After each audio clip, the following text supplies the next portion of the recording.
etino ade papa bia ni ho a ewo wiase a obi atumi anya kura sei abra wan koso an try na Akufo-Addo try ya ebem yes wo she ba mi enkran yo eti anopai minim ebi mun kunim die boaba nti anopai ye bo hema mercy fa ho to no so wabeya mana fefefe obi asa fefefe ne saa ne ni age because ade ana ohwe ne nsaka but you say opportunity and meet preparation and your friend a luck. There is nothing like luck. Appointment by a man for a mobile man for one co school obey the nyabi. That is all my kind. So okay, then shall who degree where master 18 appointment no wuni suku krata wunyabi so woni am enu yem fa de nkwane kwatina da bi enu nye fuso jasem da nye fuso jasem iti o prepare na kwa iti wa ko school ya trelu waja ya basa ko biom what you say because at the papa bi enu ho obenya obi awa ye bia ntina me na Akufo-Addo aye example no after Akufo okay agrofo du nso legon ya yiri mutawe na Dr. Atakwamna Kennedy onya 1 vote say party ni say omu party na DBP gusu koso but again because etire na Akufo-Addo anya ye no ena woni Professor Mills de boy ni ena ye call runoff ena Professor Mills ewini ye ye ko trade time e wo time so ena 2012 Mampenyi John Mahama after the death of the late Professor Mills, may his soul rest in peace. Yes. Mahama so sand man or so no meko. A man for crampo say, why I waba kokra. Was a mobwa, Manyaka se medi president no. Medi, a crown fast upon Cabinet Japan near Fuku. What's what we do Metiano? Eti, Nina is a war try, I dare no couldn't be a born in this or person trakunan so. Eti many energy woo. Yeah. Okaze on Charlotte say oh yeah there one pam sa eti urita so now try keep on trying ebe fa no pay food for thought no emphasize that kese ma MTN and Thursday MTN some catch say say internet bia beto no Thursday bia no first time I beto internet ne yeah Thursday no pay no be 25% MTN eno no fa me yin ma me MTN SM catcher say ene brabeka busuaku MTN ho ebetumi aboa pa ma ne ma konkan ye telephone no o ye caller network no edemu clear enu achi nso no ye wo esese awodo bebre wo MTN so bundles ahodo be ye call sa ye wo ma sharp ne keke kan every Thursday first internet albeto no jano pe wo to atoni boom na 25% MTN everywhere you go one more etayechi energy sa dwumadi we ebro asara kese nkoma Solak Natural Clinic amon so aba wo mo yare bia ha obi akoneko pe mu ho mbetumi ahwe wa ma ho ato Solak Natural Clinic fertility issues no bebo ama ho ato eno achi kidney diseases no yensu aye no mo enye yenua na yedie chemicals nkwanti ya kidney no ya ta akọ kidney functional test and that's one kind of say kidney function test I am going to say me health practitioner KFT and a liver function test LFT monko ye bi na akoye na se problem o akọ Dr. Solomon Apia Kubi akache obetumi abo ama bibia konkan ye wadura ya research many years and say eduro ne ba unya nom wura widie mu a wa utumu say yes wona sana na atata na da wonda wofo ekutu no bo se ni nyina atwetwe obeye okay and afi wa untumi nda na enemu yare ahodo nyina Solak Natural Clinic betumi abo amane ma konkan ye kokomlemle Harvard Senior High School in Chenwa Pe. Frey and CCA now near Monkomo. You bring up Chama, what you was sending in an ayatron, yes, so yeah. 0553 932631 0553 932631 and Tiano Pemonco, Namonco J. I Bibia Becoso Kama Pan, so the amount of pain Colano, Pebebi in Colanaco Square, Let's Talk Educational Consult. Your rotation on Gua Estate, your entrepreneurship, public speaking, and art. And what you know, Adia Dennis and Colano. Niema omdidi agro nyina bio madwem obafie na okasa hwantum se you me be na dwem bie pa chiro public speaking entrepreneurship technology ne art yesu Montessori curriculum no na de chenkola na de ne se wo bana wadi 6 months kopim 6 years no ye je no na wo na okwadwuma na wa busy no nya de akra no ko school mu ho a 12 months ni nyina wo mo ma kwanti woni problem wo de anesa no pa mo dware wi ana de na kosi wo beba nso na o kaborofo ne obeto nwoma gu wasum saa for ban cholesterol educational consult friend 0249069821 0249 Mr. Mo 0249069821 no fram pen for bejo so ebra so say de obon krata no mo nsema de bremo. Yes, I'm sandwiched by two beautiful women. Yeah. Unya de na de na to chance nda so na nsu abono efonyi kese no na eba betwa kire ma poma chichiku atena sesa so na menua ba da chehema akosua foriwa amanfo. Good morning. Good morning. Morning na mo kamiam zano mo hoye Nyame adom. Ele na osisi. Ade achi nko ade ye. Nyame adom. So obi answer ba. Anope. Why obetumi abo akare. No. Obetumi ade ma lunch right. So on the university station. Ciao. Oh, kose. Wano hawo. Wano hawo papa wo. Enye ma enye say meya. Say meya. Say me ni wutie Piesie. Una me te say. University station sa. My university station. Ade me bukuman.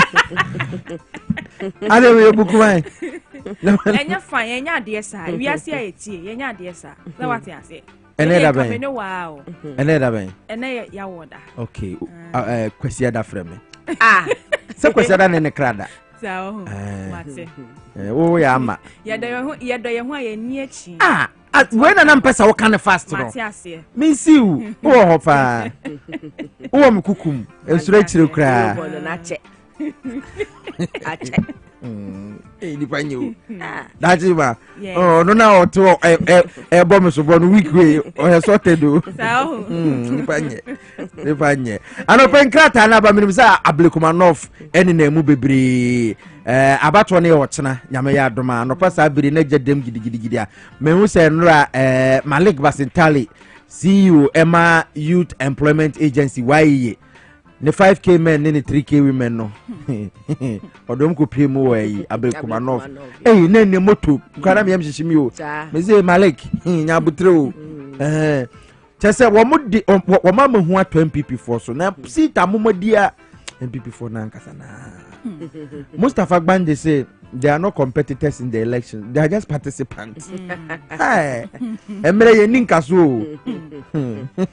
Me say ebi won krata dum da che ma emuni ehe na wo de e hyase. Mame fa the Ghanaian Times the bokata no hyase no pay. Ghanaian Times enko enim. Na ofa Ghanaian Times Yera Peter Boamo Tukono wono na director of presidential initiatives on agriculture and agribusiness efa ban no hye efa kuayo ene hu dwumade nyina on ne penisa director ya woda no na expo bi akoso ye no eye hye expo no na wode atodwa ya wo kire se aban na ni abre pa ye kakua ene ewunsem asede ye beya ye benya eso emfaso no watageti sikabutni bi ye no eye $614 million na sabre ya ban no nani ewo so pa se ye benya ye kakua ene emu ensem a aban na tageti sa sika no $614 million.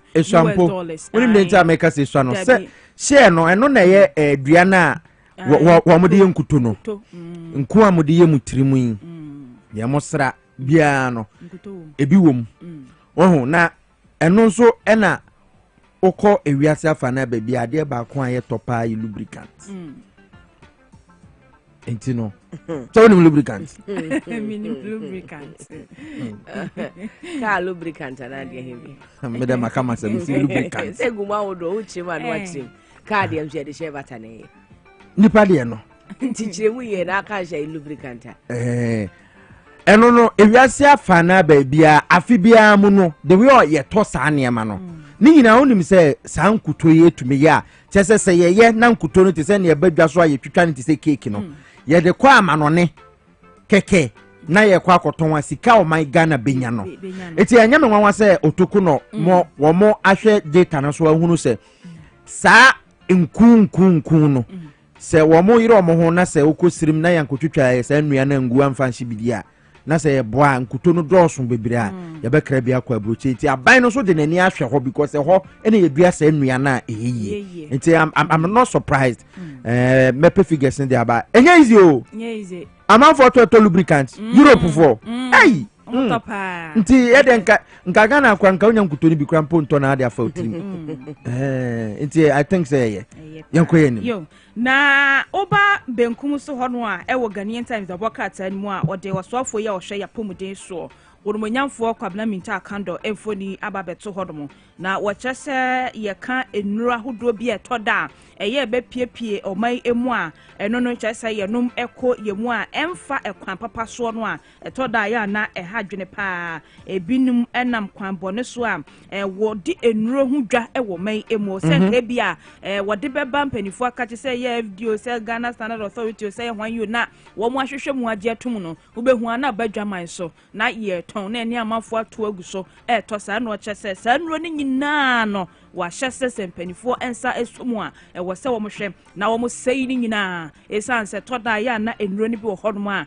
hadwen a se koni padua ni mu a esan kofa how kese pa de ba nti we ni hya hodo a wode egu akwan emo na Ghanaian eti na se nuro na se para akra na wode befa kuntura se na da ba Ghana ye beje fa baby papa ni hu se dru no dru papa enti wan fa baby papa dia na de konam koku asibi ukose hwe Africa here ene ni mpotembozu kwanta sa boda no so no na de konam koku asi esi moto echi ene nya chewo de ane waso be hye pa anya asem keto enti no no whether say dru no ya approved and anya approved no ye be chewo na wie mu bobre penifo ye Ghana Meteorological tobo ansa me ma unsuana na mo mesrami o mesrami ne ye ko ni nya sentini so hu wi ase me shono ele mi num ti ne so hu wi ase Taisa.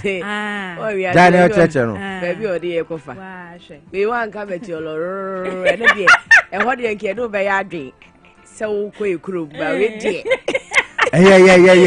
eti Ghana Meteorological Agency mo wo say na hihama ansara wo bom pedi eno kwa wa jabi o mma no mo de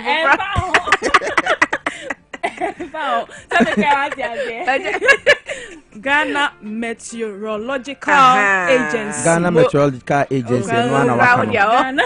Ese Ghana Meteorological Agency no ana wakano. Dabi Meteorological Ghana Meteorological Agency. Enkasi ya monesa. Ghana Meteorological Agency. What must I say? What's mean cano what transitia? Gmet. Una odamuno. You will be any asem. Sape pepe. Omo de kokobo na ama Ghana for say. What must I say? Bosumi ebesim so ho papa so wiem. Nti no pia ya na wa ya hweye. Nso no wo pa ebeto anopa o awia o anwumre o anadwo ahomache o. Esuo e wo honom no pe me balance to enu ame balance na nsuo to esuo wie mu pa ya e beto ewie mu kusukuku no de ano aye den papa awon de abapa sujafo so bre enye ize o piesie ko bapa ne kwabra ne atwukuntu dia ata no a kuntu kranso no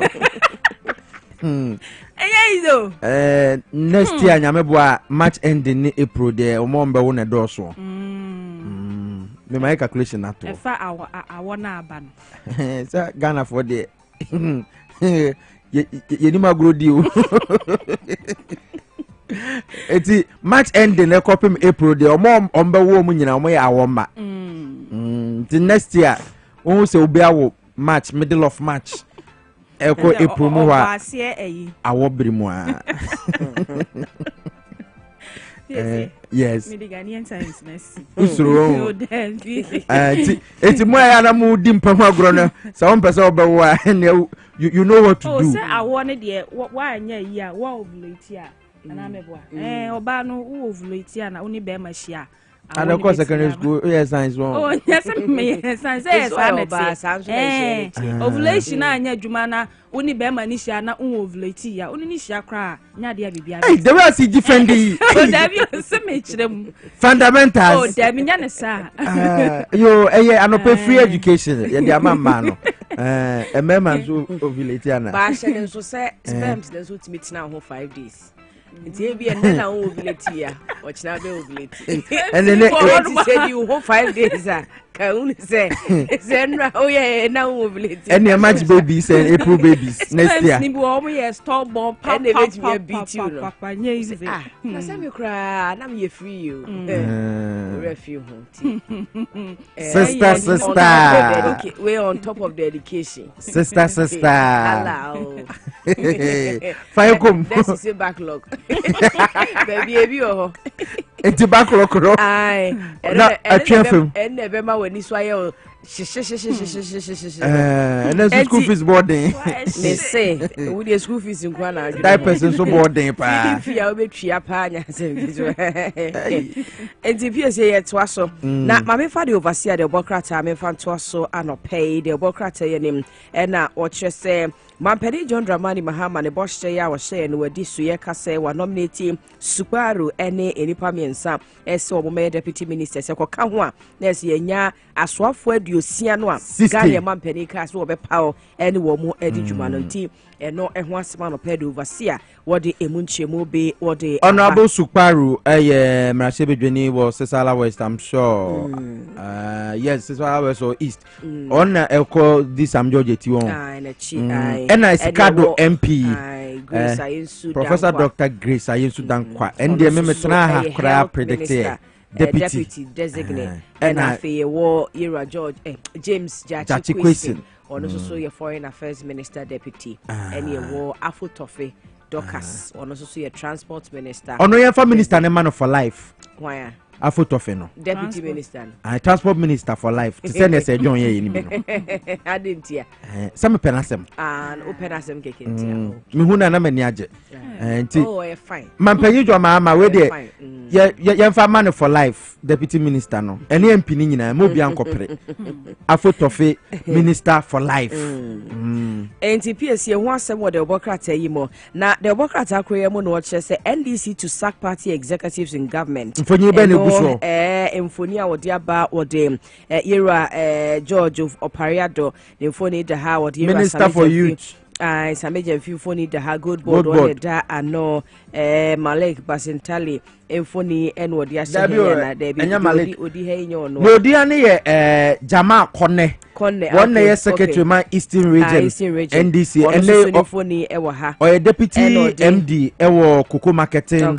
company CMC enti or the air prince Mahmoud nso mfoni ato ha ono ye deputy regional impedimfo no ebia and or the Ira Johnson Asiedu Nketia national chairman general and so ono ye board chairman Gapoa untumi nye party executive nsa so nye chairman ka ho and ye wo Ira Chiefolo Setechai and ye Okrah regional secretary deputy boss for PP Augustus Andrew Nanakwesi no Ashanti region no dey meaning pose dey amani so no so better body bi so okay and ye wo Erica J wo deputy communications officer Bono region and ye wo Richard Kofi Asiedu central regional chairman no so position be ne and the board ya bia enti eno ye odi aba story no page 3 of the overseer the obokrata anti yenya the obokrata na nchemu no nyina ewombe ablekuma na of rerun ya ho na Ira Edward Omanebo ama yenim se papa no ne hwe abato nsem so de ma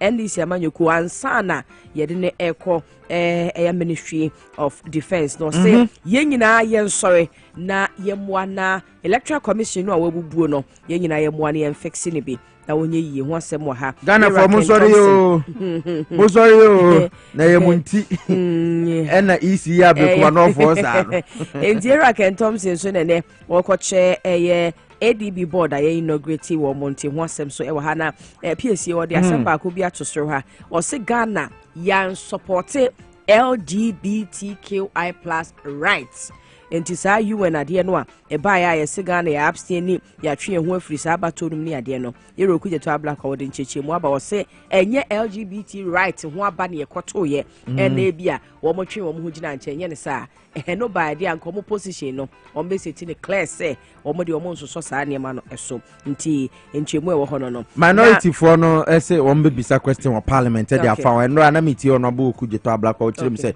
the way I report ni e de buy no saa enye saa na etie na Ghana yempegi for wo mo si o mana na mu e wo Geneva no nya de say wono mbekwa akoto aba aka say bema ne bema enkoda ana oba ne oba nkonkoda nti o say someone tini ya saa netie na fact no wo ho e betuma check nti yen central for no say asudie say ye be catch Ghana for ni sie enye ne MPP for ne ka no Piesie ba ko e wa ha we story em say nche omo the details na nkasa be ba nti o say coming up o say money defeats love na wonim die wo mo o say NDC former PC aspirant loses fiancé to top BOG staff and spent a night at police station. Kase Kase Showunu enim na kasra di say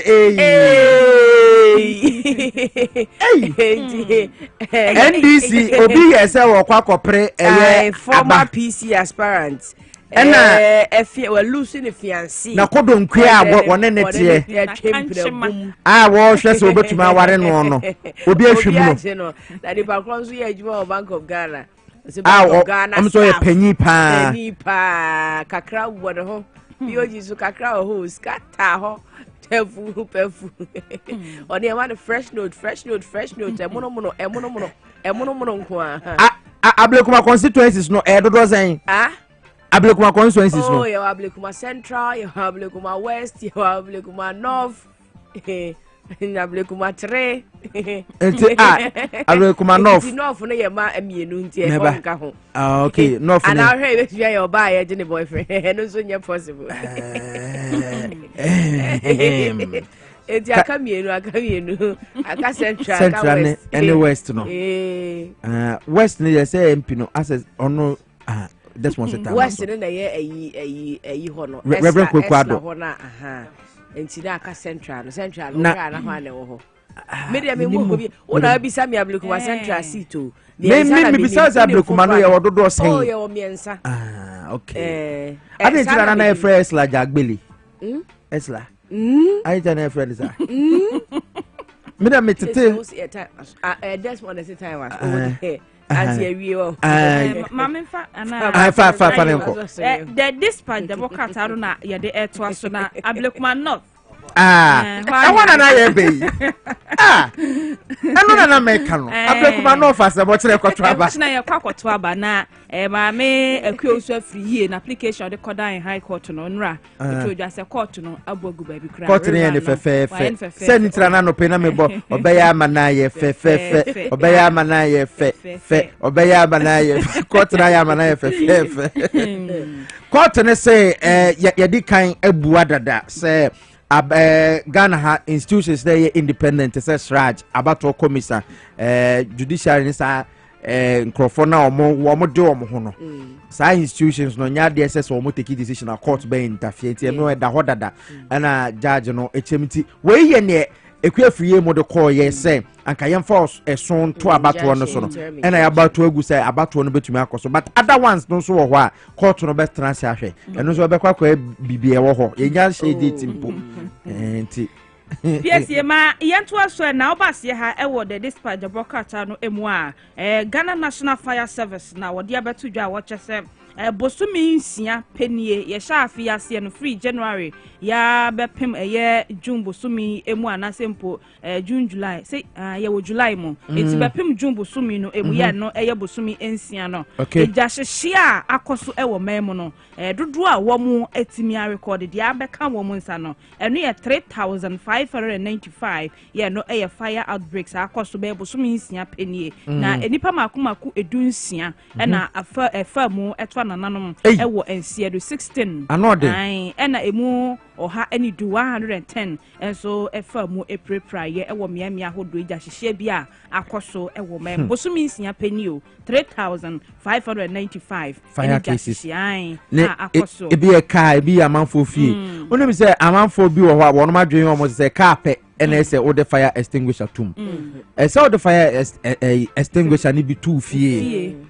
baby wo bia mere bia me so janam ti gom nam say urade Jimmy mesrao afi de ma bankra be bobra me ko hwe akiri wa nam say na sa me kwa me extinguisher wo ha wo ne kamrika bia me tu die eti efiewrafo fire extinguisher no moto bi etufia eye okọ fire service fo aso eye bia eben wa ebi wo ho obetumi akwa akoto bi ne jasese de ne eya ne say eja na asese na wanwu ebe di for me basa afi na akwa plastic surgery na wusika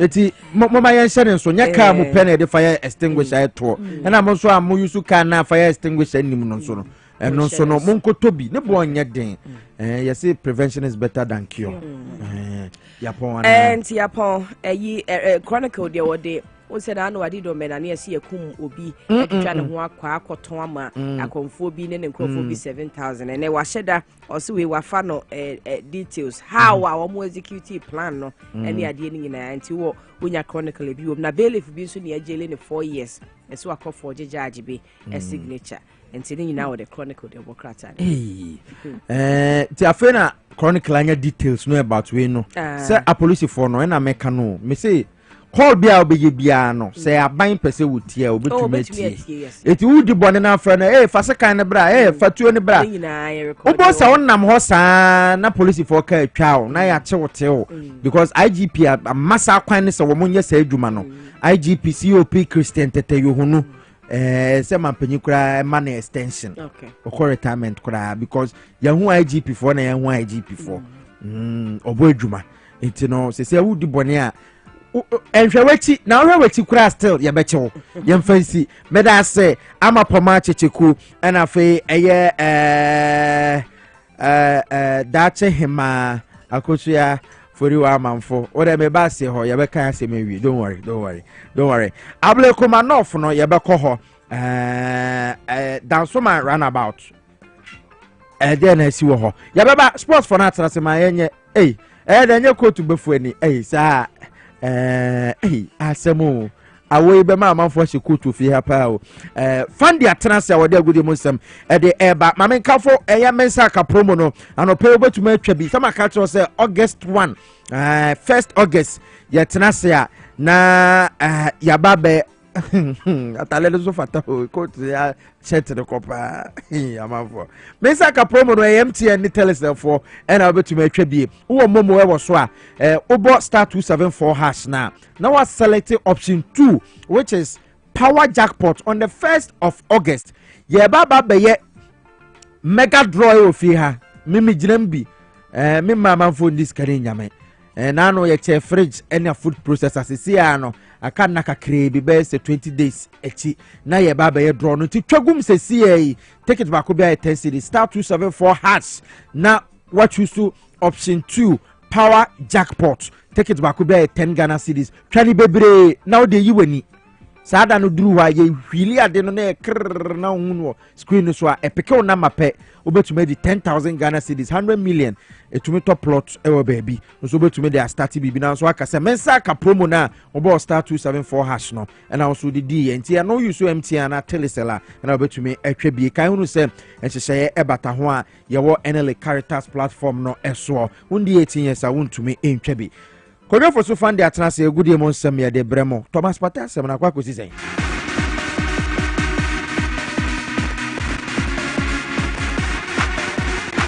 Kojo Fosu Fandi Okrah Piesie Okrah I fine boy anu pay yes me chere say atamfu nyame no atamfu nyame dru ase ho no me ba no we se nkufo wa sha se we gina gate n'anim honom omo twɛn so omo twɛn me ya show for sa no omo ka sa no omo ka na wo de team na support no na said for no de sa no omo ka enye big ene za ka odi nkurim de ene nkai and going to the game na ankasa no me ankasa me di kan echo say I'm going to the game na ankasa Real Madrid coming no this season the back line ho nye ana nipa na de ni ato ne so kwa post obeboa no okonya red card ye quarter final game yes asem no ho ediwa you go explain tire PSG is on top for dominating Europe this season okay mate for you today koyeribo all right Piesie Okrah to be kwadu sem rasaguro sia boapo no se power morning sports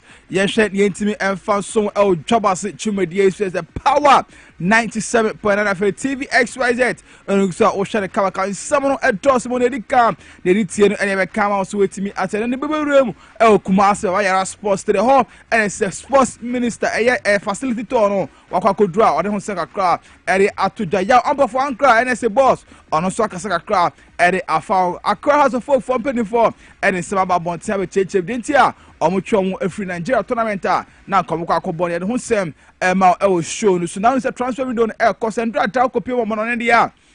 The Club World Cup they say finals no etimi asset area Chelsea the Blues on the PSG and air cup final that be number boy the Hunsem Emma El show the transfer window no so egusu el kosu almon near the Hunsem no Emma El show no more send so Roger Emmanuel the sports monarch and after justice about the iron boy I will make you say producer and me say and I no pay me then someone promising I'm just trying the praise himself F to the A and D Y front but me say not me for the Ministry of Sports and Recreation honour only say nipa down upon the thing Eddie Honorable Kofi Adams and a shadow by Bibia etimi akonkai papa ne ba no obo ejuma ye papa ye bona baso e ejuma o de ahye so o ye kama kan drata and so timi e de shame no chem say week we mu no e de say o ko facility to a check Ghana ye facilities a ye de see akensie no e bo me agudi mu sesem no e konkai no o koto no ahye say ni nyina edina ewo opepem na say it's a good shape a nyame ya do na say bi ehia ye betimi akwa use ne mo ne any good shape no ahye na maintenance no etimi akoso kamaka okopiem obotema and no adade okopiem Kumase be wa sports stadium say stadium no they say Ghana the Blasters of Ghana ball match we also no and they say ye band stadium say nya they say stadium no etimi reach the standard also etimi host category A matches and so hono entero Emma sports minister kopie mo hono de say akra e da tuja kasare for baba sports stadium chem say baba ya stadium bia esunye pa e betimi e da ye no bebre sesiesi ne ye betimi da ye no bebre nemom se ne be ya obeboa ne etimi sesiesi na afi nyame ya atuma eye CAF matisa ebeba Kumase Santo ko ala fe bia ni Go Stars no betimi esu Kumase baba sports stadium as their home grounds matisa ye de 7 about the sports minister Ekasa Accra edefa baba yara sports stadium amra okosera hodum no. Facility is huge. The potential of this facility is great in terms of our sporting development. The tartan tracks, space for tartan tracks, and so athletics can easily be done. So it won't only be for football, but you can have athletics, you can do even other events here. Once we have pitch covers, you can do many other shows here. You can even do boxing if you want to have boxing event. So the potential is big. And once we do what we must do, we can use this for so many things. Exiano sama sports minister editor we no alo South Kasa Accra edefa AFD obeka ye okromasi and say the food and drugs board authority no edebetu dwa echem say ade say ba no say ye di ensa ho adwadie ede say no ma shift ni nyina ade akọ 8 pm no echebeche no otwe enso ho essensem no buy oh my God we say ade okopie be Ghana be bia na enya ade say obetimi edi ensa ho dwa na so be ye ensa ho advert TV so na radio show kopim say no otwe ebebo enwumrem na otwe ebebo ansa na wetimi ayesa ay advert ni nyina enso ewo ho na no ene buy say buy ma ade say betu dwa echem say ade say football ho sensem no enya ade say alcohol no and I say ensafo amon produce insa no ebetimi a sponsor omo eho ne nyina che say omon pese nkra ebetimi hu insa nkra ehwe football point omo hwa ade so betimi hu say ensa we na aba ensa we na ede ensa we na yese ensa we na ma ho de no mati akopɛ bia no wan hwa ebetimi ase youth no abra boninti ana mo san share no e buy na eno ana sports minister e de se kakra tuja no chief so say aban na FD e de be no hwenim so ni FDA for be din komo no ma hwe say aban no o metimi alert na boy san say kwa insafo no e ade so sika no e wo honom ye pom metimi e de sika ahye ye football no ma ye football no enso akon kan ye san say enkwa na ye prevent o mo so mo emo enhwe ensa adverse be ye emo ntu entimi eno mo nsa no oso ko hwe omo sankra ya ehwe Champions League sankra ya ehwe EPL omo hwe La Liga and French League ani ati adini nyina German Bundesliga ni nyina no omo chema ya na omo ye nsa advert nyina enso ho ntechemu se on the say on FDA ekodin koma hwe sa ban no omo hwe na omo si me release ya omo release Food and Drugs Authority on this, because whilst we are doing that, the very young ones, we don't want to watch these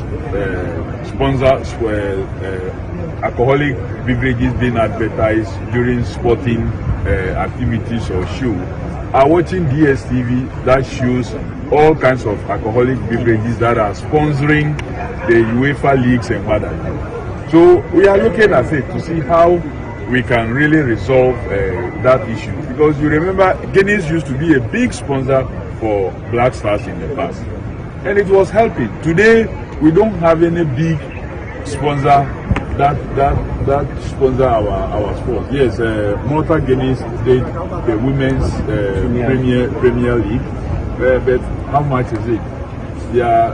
Guinness, their main brand is not their main product, are not able to sponsor sports anymore. So it's a matter that we are seriously looking into. I don't think denying them investment in sports has helped us. Tiano sema sports minister Rakufia na said to Jaro Kopiemo El Kumasi ba yara sports stadium ya de ho sema no enso e no we no ana NSA boss e apa de din e de owura ampofu ankra no so NSA kakra etu just enchofo bisa no say stadium hasini e kase stadium no e ade se so mu sisi a e de pressure e na be bisa say enche na sorry for e ba beje na e bo game we wo so na e yese wo so na artist na ade celebrate wo nyina e be stadium no e de ayero se no emboa e ma stadium enko no ana ya ampofu ankra ene nchechima ba se eba na se stadium ni ye na bibia wo hono kama ye betimi na prevent na grass bibia ya okay dia na se hu ye because stadium na de I will say to me multi-purpose choices a modern stadium across the world, they're supposed to have a lot of activity. That's why they're built, but it's got to be done well and it's got to protect the infrastructure. So for Accra, let me give you a quick example. We had to halt all matches being played on the pitch because green grass technology advised that we should, pause and allow the pitch to breathe, to resuscitate and for them to do their maintenance work in order to have the green, lush grass that we had for the match. If we had not listened, perhaps we wouldn't have had such a good quality. So we just need to make sure that we respect our edifice. Etiano sema ya ampofu ankra ede tujo we no ala sanso kakakra ede fa bayara sports stadium and dra domo timi ko pie ho no ensema chemu ene say bayara sports stadium no de ade se o maye plans ede ato no se nyame yara se ne tie bia no o matimi esese ho ye se ne be ya Kumasi Asante Kotoko and afa bia ni go start Africa o moko no o matimi di ho no ayom home grounds. The extent of work has not been concluded and the work hasn't started. And obviously, since the last inspection in 2024, where the Babayara was not deemed suitable, did not pass, the grade for Category A matches, there hasn't been any other inspections. And so I think we should be very clear on that. Hopefully, by the time or before the inspectors come, it will be. But I can't promise because there's a lot of work that needs to be done. And Etiano sema NSA boss ya ampofu ankra ede to jare ho sem no ede amayenko piemu hearts of folk enso akache ne yafa sem no ema dia na onim se ade se fofo ede be nanka osa komko piemu Nigeria na komode international match etin chess no iko tournament nanka koso no ade se folk ede ba bonte echemu se ade so ma redraw ede free tournament nya ade so mo kopiemu Nigeria sa kese no mako sibi eno communications director papa ne tin Kwame Opare Ado etimi e de ababo tiri mu abade ntia almost 6 tournament no watwom ho afiri mu.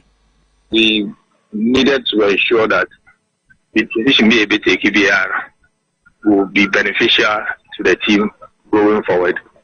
We share the kind of schedule for the pre-season activities. We're hoping to go to Lagos and go and play Eco International Tournament from original date of on the 6th at the 13th to 20th. We also off-season arrangement now between 13th and the 20th. The players should be taking the necessary mandatory rest period for players as well. So, and I say we are no free.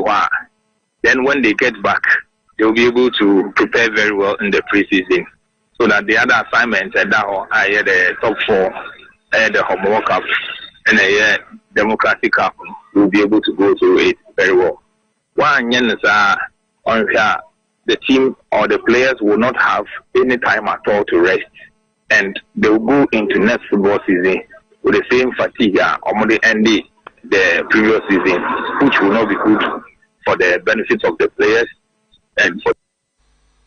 Entero sema kwame opariado ele tuja ho sema no edi ama transfer window ba kumyo no nkomo no ne sorry so dia ne ko pe kuma sia santo ko chemo ya dey say justice play somebody no apathy ways so ehone no ene chess na ka branch 1 year contract na ka wa sign bibia etimi akwawi no ene say penny for da ba to want e chemu say sia omni abranted etime din koma mutual understand omni na atom ho ase etinya dey say abranted at the pressure e be tokotoko for so mutual compensation and so honemom na ko hwe ni say 70% there obetimi agini nyina abranted so beto ne bo ase e ma kotoko for pay for se be 10 million menya no obetimi e ne sika and so ede amana de ho 7 no e ma na ukopiema asanu for echema said abranted team e Philip e amo omuchema sabrante saka edema new edubia somebody netin komo amebia tima konkan 4 years contract abrante e sign edama Kumase Asante kotoko ede ho nsem no emana house of 4 enso edaba to just some abrante ba kon team ede Gideon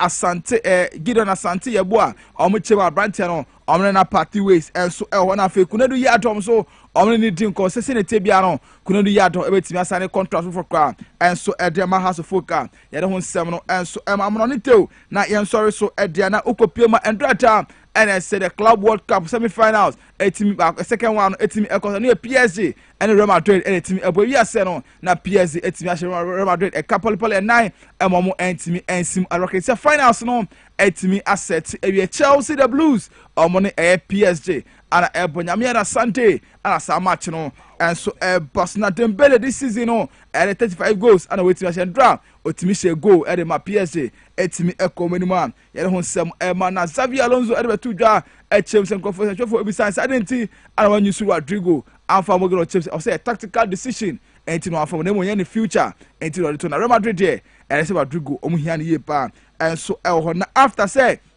Real Madrid etimi free Club World Cup no dey say Luka Modric in the last game and draw otimi ball kokko PM next season and ama AC Milan and so na for Lucas Vazquez on also the last game and draw otimi boy ofuru na Mohamed Kudus in semepa and he said that Branton no Senate bia no Tottenham Spurs and akwa sign the contract and I say akwa sina kan for and so ho na me atuma ndem and say the medical so no eba no akwa bibia and so e dey wiezi bia konkan a okusi akai e dey ama Tottenham Spurs next season a ye dey ho 7 e ma skating PM £55 million and it's me APM ye dey ho 7 no and so amatie ngina we so ne fa gude we say boaboa no set power morning sports no ye fa ne nyina NC e wa hase motion so say Roger Emmanuel the sports monarch and afi justice e botina the young boy ebomechido say producers we metina say and I no permanent 7 Abramadin I'm sure the praise himself F to the A and TY fanti ye twa ho aba ye ba jobas jubidi no e to aso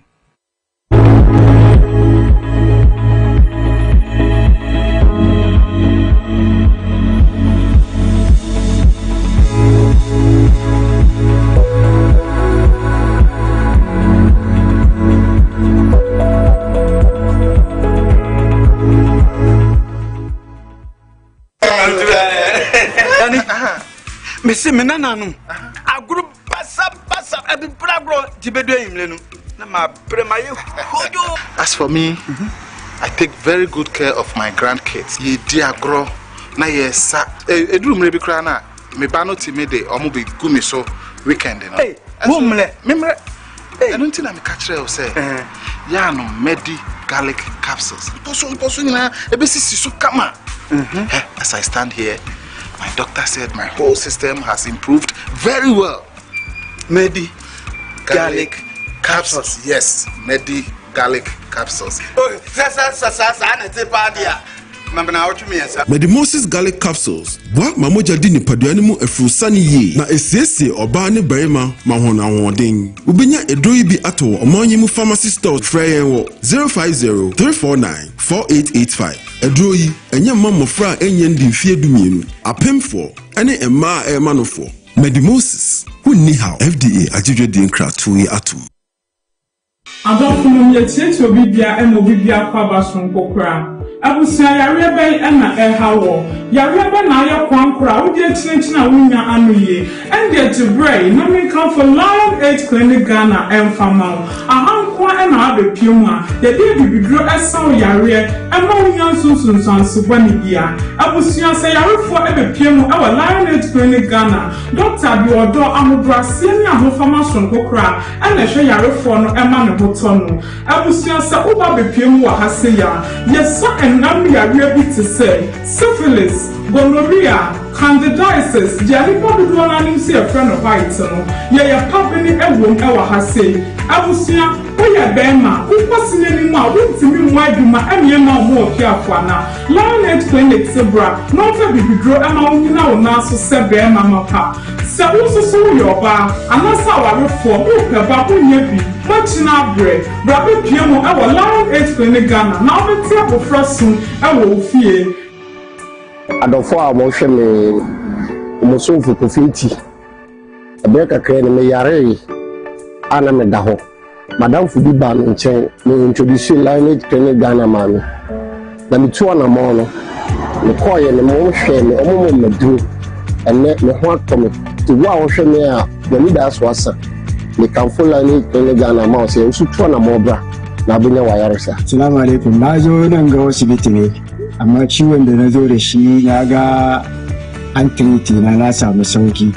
Yasa duk wanda zai zo musulmi duka yayi kokari ya zo nan wannan asibitin ga da zai samu sauki da saukin kuma kudi ba wani charge.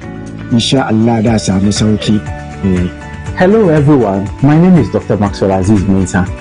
I'm the founder and senior doctor of Lion Age Clinic Ghana. Our mission is to provide you with exceptional herbal medicine treatment and holistic healthcare to all our patients. With our team of dedicated staff and innovative treatment, we are here to support you to becoming a healthier you. Thank you for trusting Lion Age Clinic Ghana. Lion Age Clinic Ghana, your #1 healthcare expert.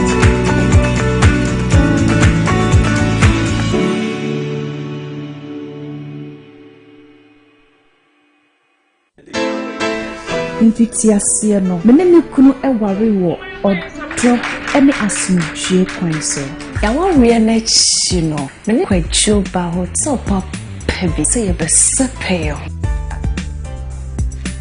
What? A team from so crown na maye bibia wo nyankopon sem ekoba ne sa me kunu antina se eduro botum waje ye ebet SM bitters wa eni gia befi we na me de yempaibo edek SM bitters timase mama me sa wa warrior mu enije bewie wo payi a na sa wumpam agrodie ebeye akwana na ye kamfo edek SM bitters Mrs. wa oyem yo nyina monome no okọ one time edek SM bitters where yes mama hey oba wa fa yefunu ene oba oma ne ba enufu enumbi wo ye bema na wonya 18 na untumi enum FDA agi edwadie nkatoi na ede na aya obayi a oda forma so ne yefunu mu emunum ni oh Mr. Entry also yare ya titi be benfie pi nanso ne yam nyono da se me chew no ahodo amato a me hunu hwe a ebe ye nwanwa menyi ni se what also tamfo haxa capsules any haxa mixture yanum bom kotia ɔsa no bi ama no anom anka ne ho atɔ no dadaada ɔsa duro deɛ ɛno ne Haxa capsules ɛne Haxa mixture ankom ne nkyerɛmu ɔsa yɛ kura ɛtɔ yɛ funu ɛne ɛnsono mu etumi a wɔyɛ funu ɛkeka wo a wogyere wo ho a ɛnye ɔsa etumi ɛma wɔyɛ kyɛko ɛbere a wɔdidi awie sɛ wo ha ɛyɛ ɔsa de a kɔpɛ Haxa capsules ɛne Haxa mixture nanom bom na wo ho ɛbɛtɔ pɛdudu atu a kɔ ɔkanhye drug lane Kumasi Dani Herbal Takrade AA Mensa Anafre 02038228555 apinfo abatan a wɔma wɔn mɔfra no fo ɛne mɔfra wɔn mfie dumienu ɛnka ho Haxa capsules ɛne ne mixture ɔsa tamfo ɛde agye adwadie nkratoɔ yi atom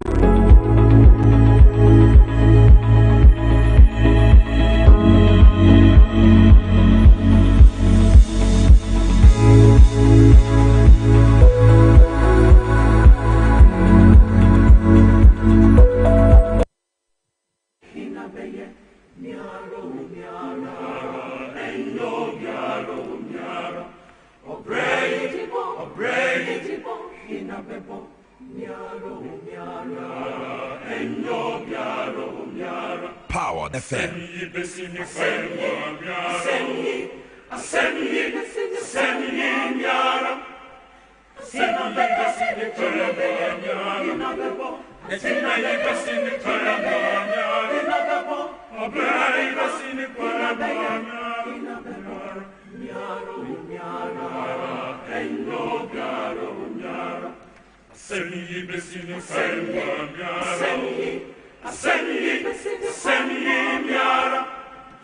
Power FM.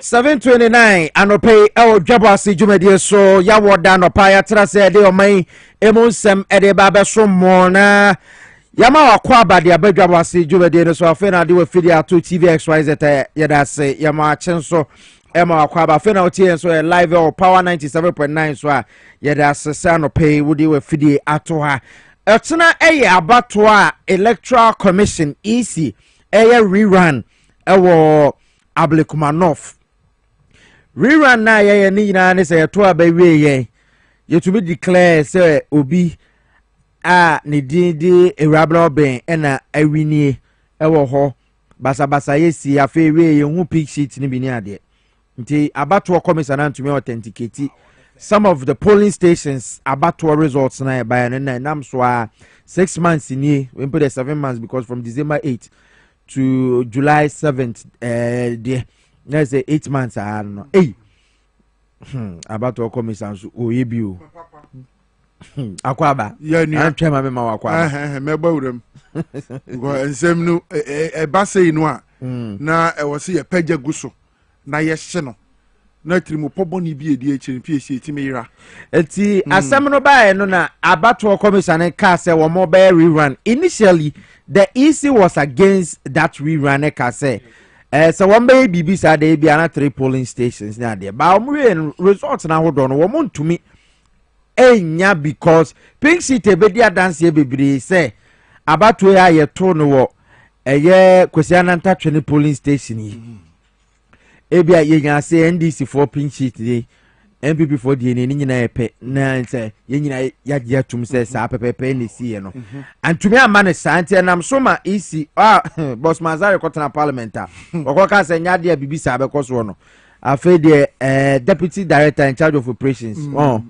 Samuel Tete no de krataba last week e be chem say what na sa abaton be ba so MPP for the assembly court no high court e dismiss application no filed by Nanekwe free year or new patriotic party mo a wono na na oye MP say ne apsa abanda da na egu nti onye MP bi mo former MP former member of parliament asam no kopie court na court judge no den nsem no gina so awode ebo asem okay Piesie nti ne ye kan kakra ye be sha CFE the high court has dismissed an application filed by Nana Ekwe the new patriotic parties parliamentary candidates for Ablekumanov in the 2024 December 7th general election, seeking to stop a planned rerun of parliamentary elections in 19 police stations within the constituency.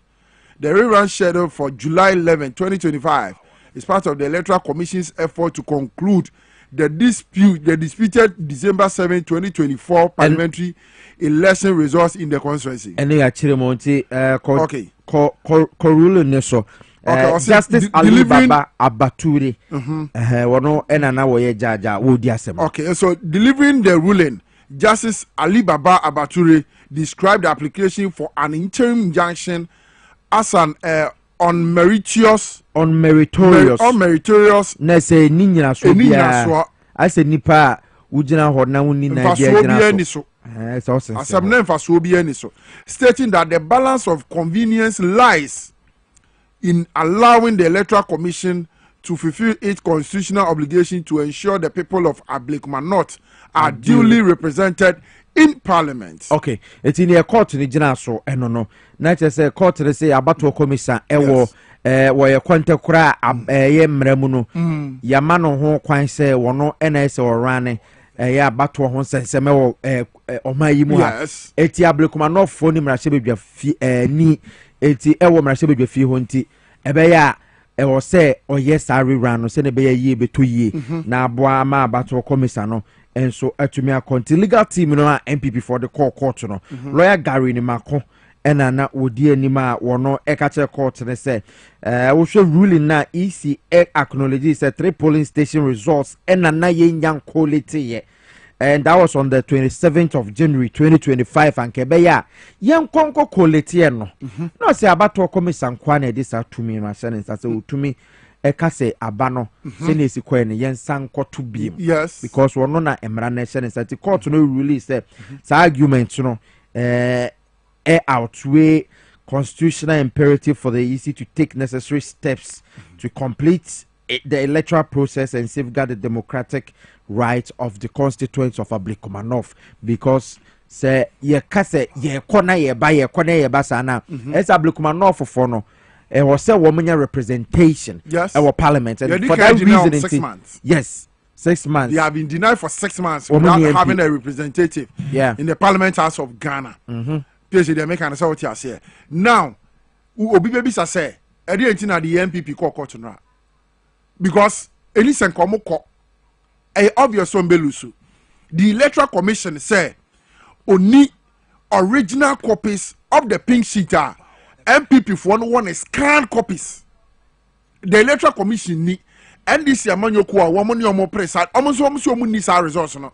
Initially the Deputy Director of IT and Elections dema NDC ma DJ Bell eka say na ye 37 polling stations and onkomo NDC for almost hwe nim say be koto aba no foforo e wa Ablekuma North because the original copies of the pin sheet no say ye omo ehunu but MPP for nko etimi for akwanya sabi so etimi konya scan copies Piesie na paper we da ha no se meye no photocopy a original no wa ha ansa na betimi aye yeah exactly ye bi say MPP for say se motimi anya scan copies dia mo for original copies no emra ni ye nyina so mfa invalidate na ye mfa verify say mo results say wa no eye non omo ni original copies no it is scan copies no mo develop wo mo akwetena ho a wo bia betimi afa ne laptop ni watimi anya scan copy no de aye na de no MPP for say yisi for kete say wo nyina so na sa scan copies no mo wo no ofen declare abato no fema na na free ye e wa Ablekuma North. Meanwhile on the 8th of December 2024 yeto abani wie no the returning officer of the Electoral Commission e wa Ablekuma North e declare a Rabna Obina no ye parliamentary candidate Nima NDC yamanyokuo ni say wono no wadi nkunim ti nkonko mrahye bedwam eti eba ne sen ana sabre mo kwakwa kire court anu mo kona wo se nko de original copies of these 19 police stations. Yeah, because say ne wo mo kire ne de na say ase e wo ho eti omo mfanko ene omo sanfanko court wo say de ntia ye pese mu omo declare mayen no enie 19 police stations no the original copies of the scanned ones ye de ba ye no ye MPP for ya sand ya bremo NDC for agent nyina nsase enti original enie mo nyina mo declare munibi na ba no se modia said the general secretary of the MPP can so my winning senya the ombe call round biano ade no musuro the people of Ablekuma no they are there enti one one ni eye nkrofo ye omokwa kwato aba no ye mfe bi mfi Ablekuma central ye mfe bi mfi ye friend say Okankwe central and Okankwe north say mon kwa Ablekuma north na mon kwato aba no eye omo to aba 2024 no one one electoral commission na esani omkodi ahiem say wo mon kwato aba ma wo bibia omope so man ye mrashe bedwani mfem aka o this 19 police stations MPP 4 million matikokum because omo nim say nya de omo bewini ti omo sase eye dede as usual said ye nim omo kroma say bibia ni omba be ye dede atu futuro de egu Ghana fo ani ye boy ye mo ye pran yo ye de aban mutumi hurehura yo ebinie denti na musuro ye nto aba na ade na ususu se walusu ana yisi edge MPP 4 sika no they organize elections no ama 19 police stations no so they should go there Friday omonko if they want to boycott it I think NDC for akasa be say so omo ma omo de omo beto aba no ho no matimi nyamrahye bedwani obetimi agina mu biama the people of Ablekuma North no mo so empuntuo bi omo hwehwe wo mo patem no atimi di aba ho they have no reason to say yabato no omonko unless say of course omo say now the ordinary Ghanaian atia memu ase wahunu say so koto about the this particular political party esunsun so ebetimi abanie ni emfaso obetimi anyanie paso bi eti say dollar so tete fuel so tete enyuma hodo a excellency John Dramani Mahama any NDC aban apa ho ntoma da na de nipa benya biaye eti say onkoto na abane mahwan say NDC but are you not worried say aban bia wo power eya na mpempi no sa amanyokuo no ne abato commission eya adwen wo bibia mu but it looks said Nancy as a near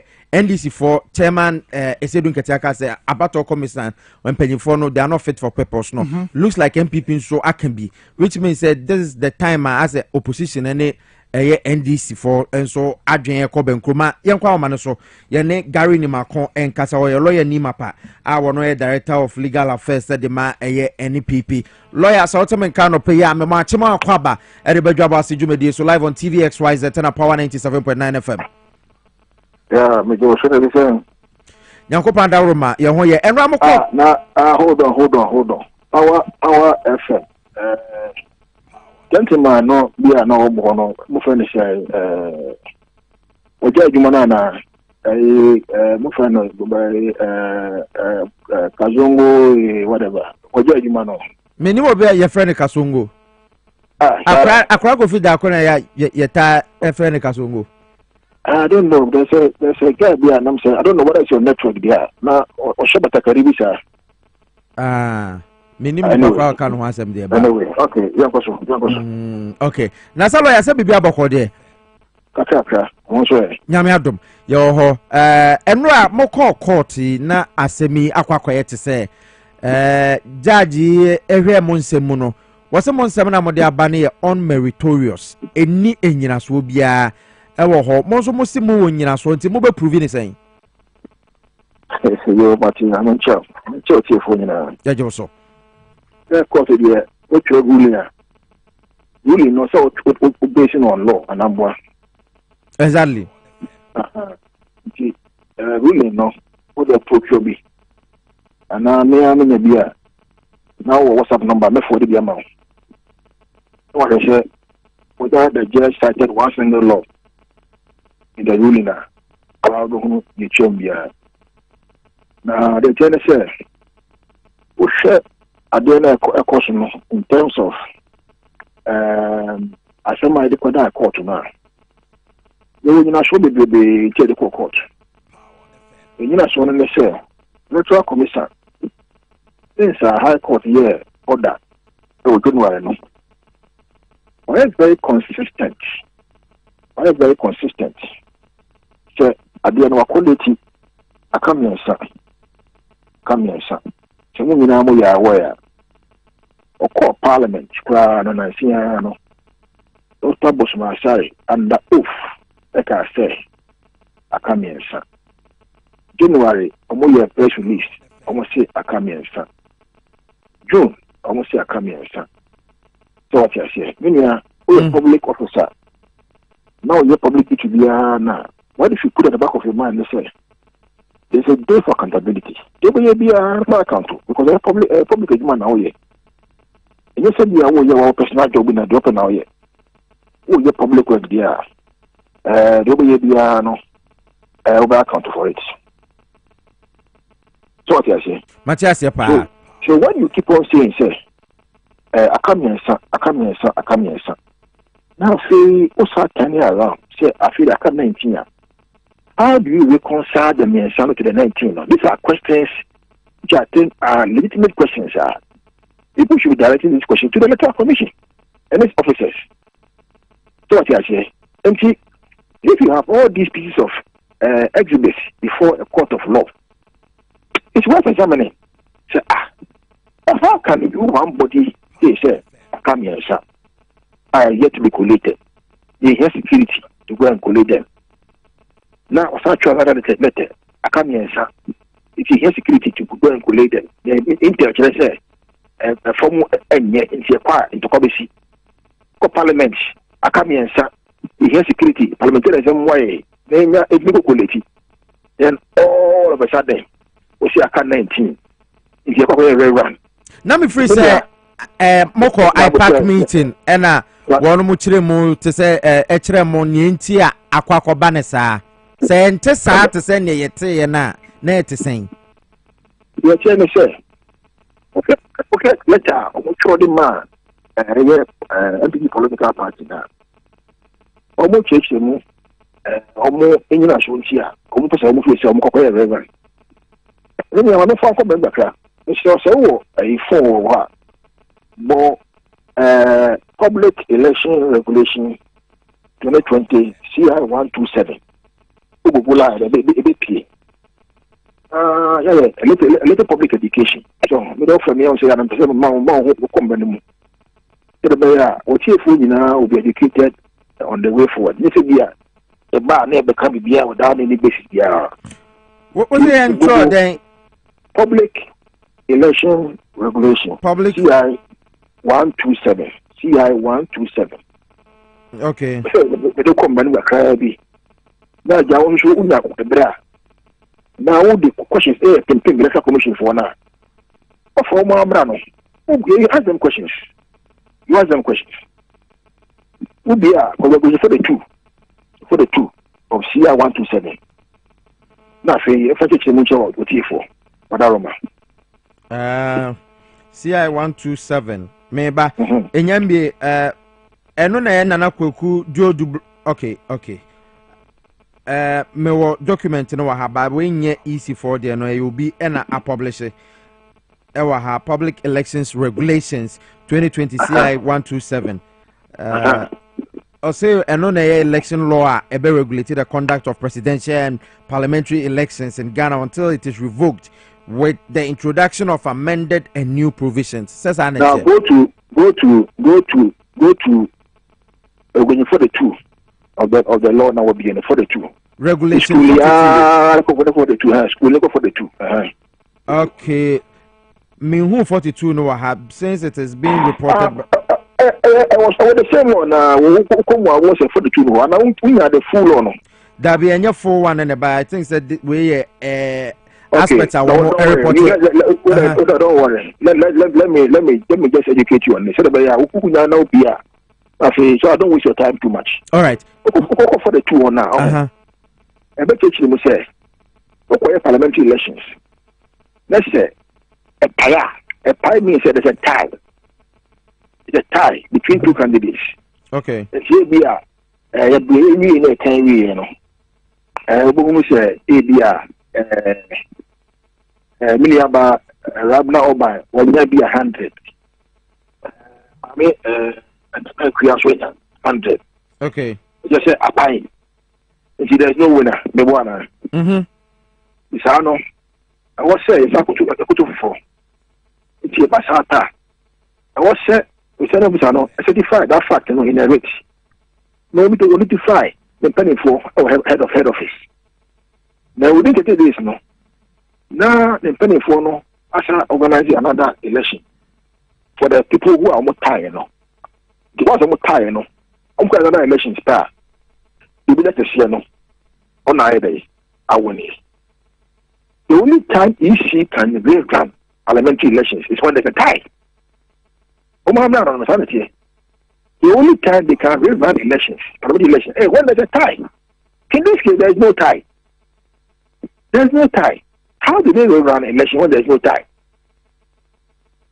How do they do that?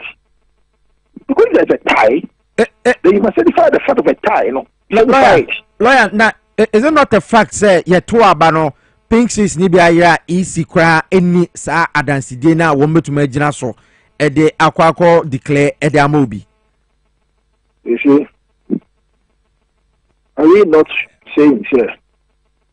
Any Ochina, I did a phone, say, the correlation, a bar, now a group, a cop, maybe a election materials, a go. If you get to me, yeah, she the group, if you are calling for a run, is it a good president you are sending for the country? Because let's not forget, say, so how do we know a question? You see, the other idea, no, actually, the new channel. Actually, the new channel. So for elections, now another group, a shape materials, in the hope say they can ask for a rerun of the elections. It's okay. It's okay. But actually, that president is there for others to follow. Because we call election, we have a copy of the pin sheet. If you want to be party for non participating in Ubia Benana Dia. If you say, are we saying, say, the copy that were bent, you know, another political party, no more copy as well. Let's ask these questions. So, for the say, every before any copy, and then before any copy, and now any copy, but it's any copy. So, why is any copy? Who copy the wafer? And that's why Shana. And that's why let us be fair to the facts. Let us be honest to the facts. So, if you copy no Asia, why is any carbon copy and no wafer? So, Krata Electoral Commission. No, that question. That question, do you have an answer for me? Because I don't know, we have a copy. Copy for the EC, Yashino. Okay? MPP for a producer or more copy. Whether scan copy or carbonator copy is a copy. It's permissible under the Electronic Transaction Act at 775, permissible. Where is NDC copy? I'm copying one for. The copy that was given to the agent at the polling station, that copy, where is it? And that's why Shiana, and that's why Obiatiwana.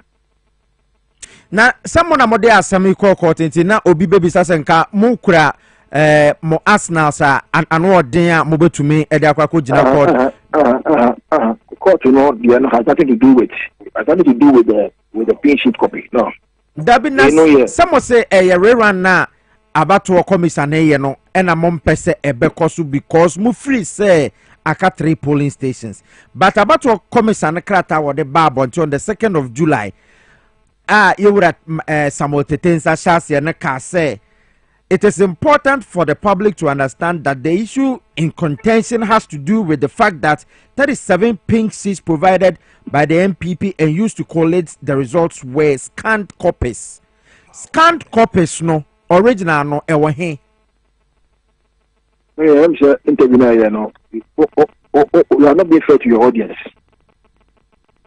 You are not being fair to your audience. You know your interview. That interview na sama wokan wo bisa NDC for asem say nyo mo won bayi omodiano wona manya wa ye director legal MPP. Nta me bisa say scan copies no no mo de koya no de na abato commission ne kan ye de fa ho because scan copies original no so he. You see you frame na me no your interview. Na on you fair to your listeners. Let's start from oh, and yes, I mean, you're fair to my listeners. You're not being fair to your listeners. Listen to me. You're not being fair to your listeners. But do you think you're also being fair to me when I'm asking questions at that Ghana for Bibrina team? You see, election now, election no, there were copies given to all political parties. Is that correct? Correct. Is that correct? Correct.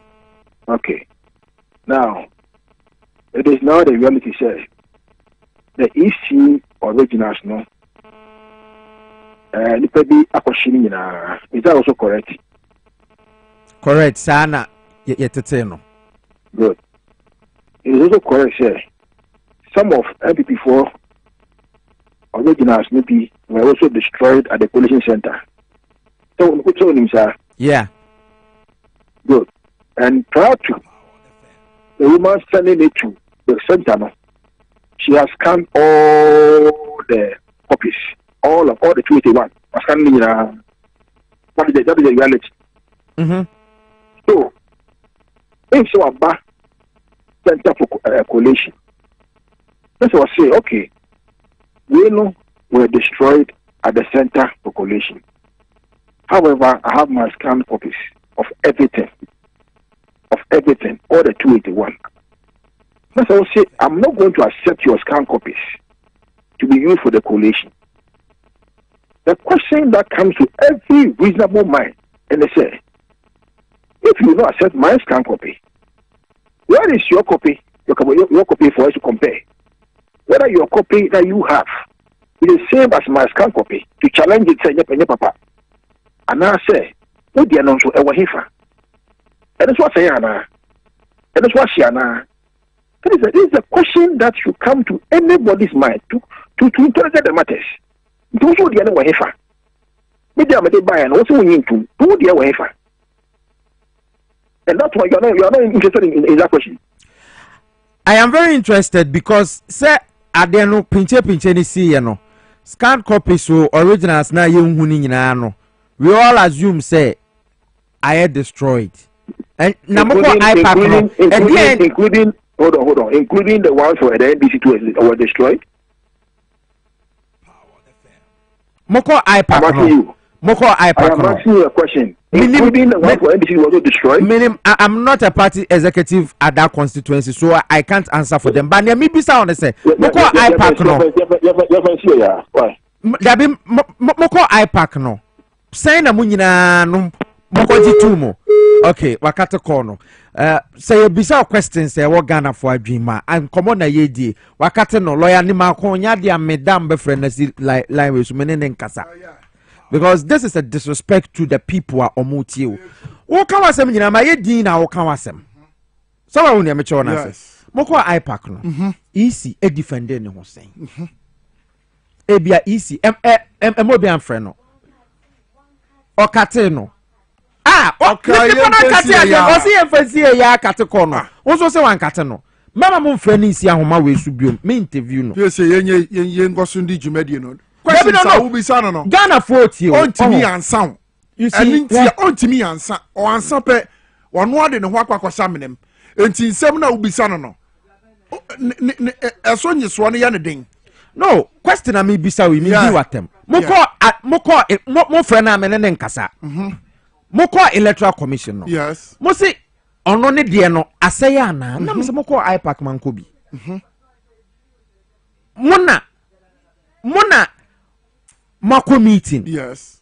Meeting na mokoye no. Electoral Commission defending ne ho sen say die enti na wo ye rerun no. Yes. Ma read the statement Electoral Commission de ba. Meeting atem. Dabi. Basa ya ne wo kasa na disrespect your listeners and your audience. Wakati ko na gu omo so. Wanti pum. Ebetey. Wo say na ma movement. O sheda kan say ye mfensi ye mfensi. O sheda kan wa say ye mfensi na wakati ko no. What disrespected the listeners? Ontimi misa ensem a wo bisa no. Ora Gary oyi anu enyeye. Oh no, ko betu me yi ano. Mo na mo iPack me man ko bi. Yes. Mo ne yi NDC for na ko iPack. Electoral Commission jina so say yenkoye rerun. Yes. Na mo kan. Yes. It is iPack na se no mo ntumi antoto asem ne ama ye anto ye na asem na ba court na court ato atwene. Yes. We have to interrogate the matter. Yes. Na yembisa say momo scan copies no. Mo de no so say ya na ntina mo scan na. Okay, ye de ne say nti na ye was scan. NDC for ba na ebisa mo so mo de say ya na. O mo so ka so mo de say ya. Easy. O so de wo he. Oni bi the Electoral Commission of Ghana no ankasa nibi anti oni bi dia almost scan copies no ono na Ghana mamra edi tumi ase ne sase otumi organize elections wo kroma okay yes it is ono na yese won organize elections wo krom ha wo say oni bi ntokwa si ama de na say yes dey na won nyina so declare oni hwe odo Bosman Asare etumrika komra sebedwam. You see, when we talk about some of these things, akwatina wasi akatiri police stations. Eti Bosman, adie na ogina so dia authenticate sa scan copies a MPP amanyoko no pe no mo wo. And normally say yes ni kon say wonyina so na results e wo so no often declare sa elections. Me, I'm very happy say MPP ni NDC nyina gina fa akon. E say isi no mpanyimfo na e wo ho no enye fit for purpose. Yes. MPP for case, I agree. Because Bosman Asare could not parliament ka say aka3. Yes. Then ojina so ka say aka3 polling stations. It is a John your friend is saying Kodua akwa press conference no ka say is impending for nye fit for purpose. Yeah. Menene ya true. Because akwa general say aka3. It at that time no na dey na ujina so say 19 no. It ya then afi 19 naira. Yes. Eno ehwana na meba na me pese ye ba na ye nyina ya agree say enti say isi nya fit for purpose na momo ka na say NDC chairman so akoka so mo nya fit for purpose going forward no money two major political parties am okuruma. Yes. Isi no yemfa ne sen na ye panyimfo say na be isi be credible. Yes. Gagu and seven said the American can ultimately eyi no. Enu nti na enu adai omu yi anu a senga court anto o masem antwene questions are wo mu ko bisa wo mom nsem wo mo de koye se wo mo de kwa dan court na court mfatabo nto 19 police stations are eye ochina de ya the Electoral Commission of Ghana say the people of Ablekuma not any representative of parliament nti yan konkoto sa 19 police stations no na results that what than yan fa memeka ho ni entimi declare winner FMA the 2024 general elections a course parliamentary one wa Ablekuma North. Woman timi yi ano. Enti omo hwe mmere no ma na omo se da bi. Mo asem na mo ne ban e unmeritorious. Enyina so bie ni mfaso bie ni so. Mo nsem ni nsuo bie nyinam. Eye hata mo ni nyina so.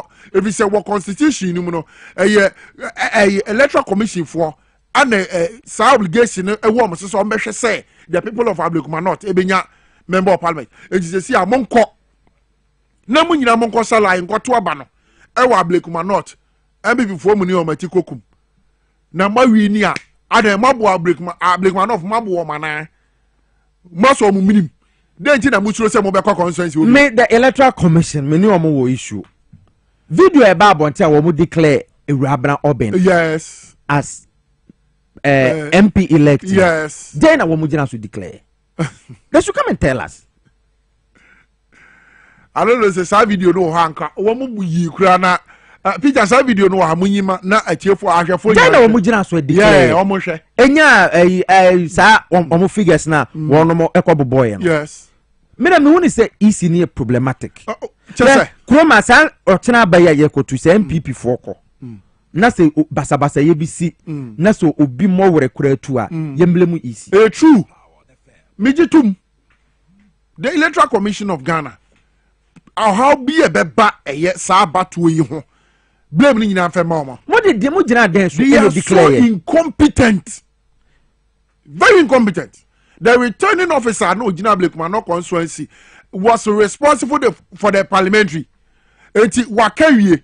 Then a returning officer and that returning officer yeah you say results ben and no returning officer no timi Gina so no declare abano on the 8th of December.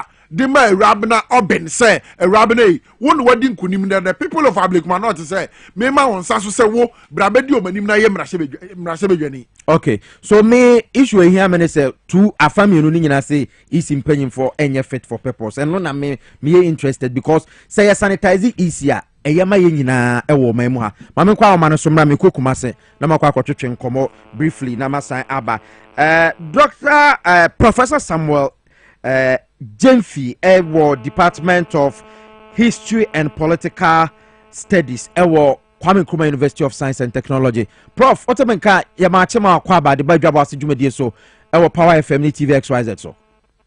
I mean, education compound. Education fee, yeah, Prof. Right. Prof.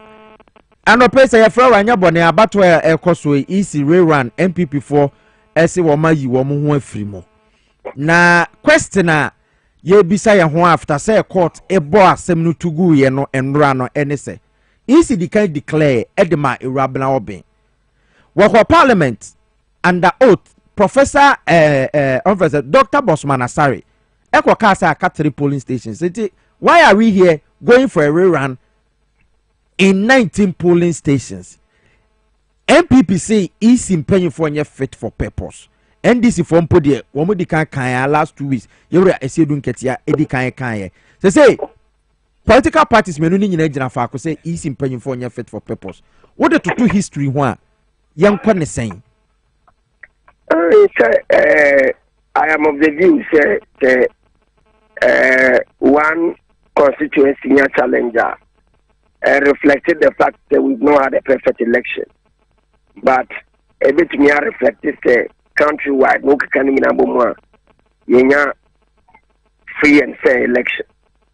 It two arguments. One, and it's a free and fair election does not mean a perfect election. However, results will only be the abumwa. A better reflecting a true reflection of a man for no epe. A man for no a decided what come musu or person and not any power person will do any more kind. Any panel and now I bidding on any more kind based on the outcome of the results. It fundamentally a man for no epe or man for no expectation. A man will call ye ko to abano. Na wako to abano nipa wo to abano man no. I reflect at the end of the day. No matter the challenges, how a big devil process, would have said, the right of the people, or man for no pay, and the man for Kumasono, eventually,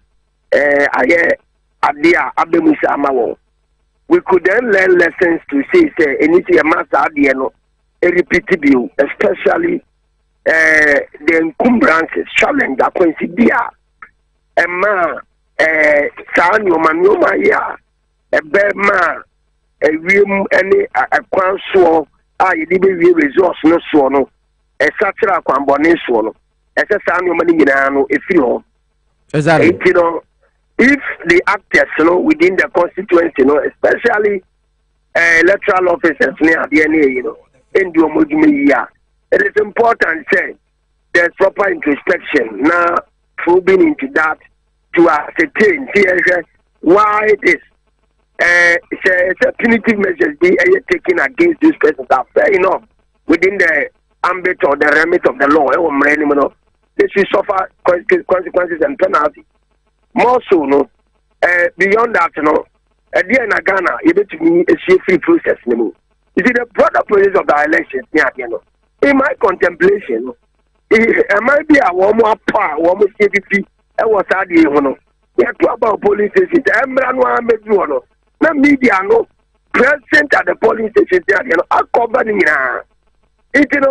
We know the outcome of the results from the constituency level up to even presidential level. Except say baby, say you Mr. Damte penny at the end. I wish I can speak my heart. Oh, they mention I wish I can speak my heart. But how you found?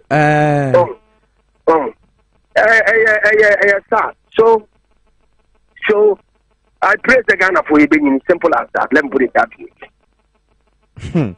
It's Ghana for you hope say Ghana for you being how should we handle these issues? Say Yakwako Twaba na obi e kwochere na dwen then electoral commission ne mfonso obi awaye nti na pinche aba and yewie na say ye bisa say why responsibility ni say na o ma twen o mo ho agira nchen say they are not in charge of election security. No, the ultimate responsibility lies on the returning officer or the returning officer in that area. You understand? The ultimate responsibility will lie on that return. And further afield, the ultimate responsibility will lie on the electoral commissioner. What do you say?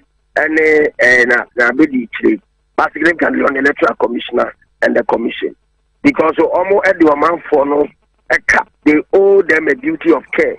So mo be said nkofo akoma de bia ende gem na womonam opa akoye insinuwa ene ntokwa ne eduru bebi kra no ana tebi ma bokra ya bemunya sa de ni nyina no tepepepe yo eba na nhyehyɛ papa egu akwa mu a etumi boa ema yabato no efifiri esempa ema yetumi protocol ruminate ana yetumi pusa ema yabato no tumi se ekwan paso ema yenyina yenyum paso. The ultimate responsibility should be borne by the electoral office, returning officer in that area. What they are here, and the commissioner did to me answer. Why are we in that such a fix or a miss?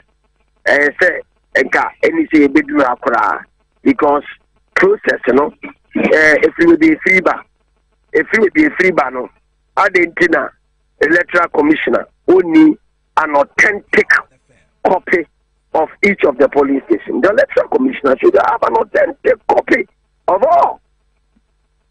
Why are we in such a fix? Is it financial? And I say, officers, so what are we talking about? But Piesie sir, na say enkrata ne say it is possible say easy no one more certified copies no so ehun betumi aka eno so wo ho. I know what I'm making. I know what I'm making. I know that documents in there way. So we do asem no ma akwa te say na wo mu ni so wo mo ka say aka trepe.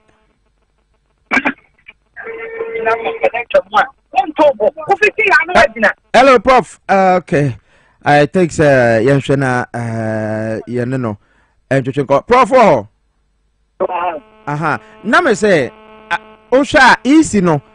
Amount for bebre na dwen ene say Osha na easy no already know who say the certified copies no assay but one cannot cram fan Ghana for until no say aka tre painting ka home mum nanka wo mo ebekwa akokoleti nanka you see anything we can say beyond say yes say it's important to look at this issue from the constituency itself there nipa no ono okoto aba isabre we yomu nya omo MP or represent omo ya na emu orem na ye how be no.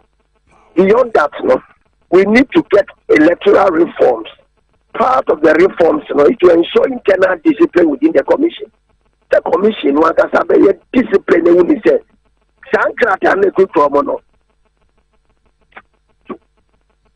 Jesus God. Sankrata no e ku kra omono. Enya krata say the kwati running catch. It they should protect the people with their lives. That's the point I'm trying to make. But Ansisa Matthias Ansisa and the problem about that is what we should be talking about. That is to be guarded at all costs. The commission's documents about elections, maybe there will be a show and they should protect it at all costs. Tell you about the senior MPP, yes, the right documentation. One man says, hey, Modiano Amode Bano, Procure the John, and no man are more present. We will work with our own. And we will declare the elections based on the authentic documents we possess. They declare you go to court and follow due process. About the Americans. And Matthias Sepa. And no, that is where we should go. Then that means the calls from MPP and NDC say the leadership of EC ain't fit for purpose no calls near justified. I cannot speak to that. It is up to us. It is our responsibility to assume say maybe I could be so minor. You better respect the ultimate responsibility. Maybe a proper probing and investigation can lead to a conclusion. Say, electoral officers be and you commission one your own way. Commission one your own way. And it, you know, our brain, you know, I cannot sit here and legislate and give any prescription concerning the fate of an electoral officer unless and except some due process they take place. Okay. And says yeah, MPP for us or more are boycotted, and this is not the first time our young Sadia will be. Party be our power. Now, quite to say, near Easy Baby, and a party no, as a woman no. I'm so a pepe, not opposition no. The main one also say my boycotted. Yeah. Hello, me talk about Prof. Look, Electoral Commission or a state institution, right, or performing a duty as a fair arbiter or referee of Ghana's elections. Or fair elections, I would be as a country there. You pull, and then a Cuba Tanya, a very abattoir, you be a king for, will be your man in him. I won't crab at taking a presidency. A responsibility saying now. Yet they attach a mayor day in the cancer party at all. Your party and a party be level power. Yet they need you the master Kuno. Macassi, they must say Kuno and what them back from you good and mafia. The democracy, no, you better not damn pine. Now, Mamma or how can say Abba Dachi. You know, I said, you beside your horse. A quamben, a person, a fast walk. Now you to me. FACC commission, Emma commission to me.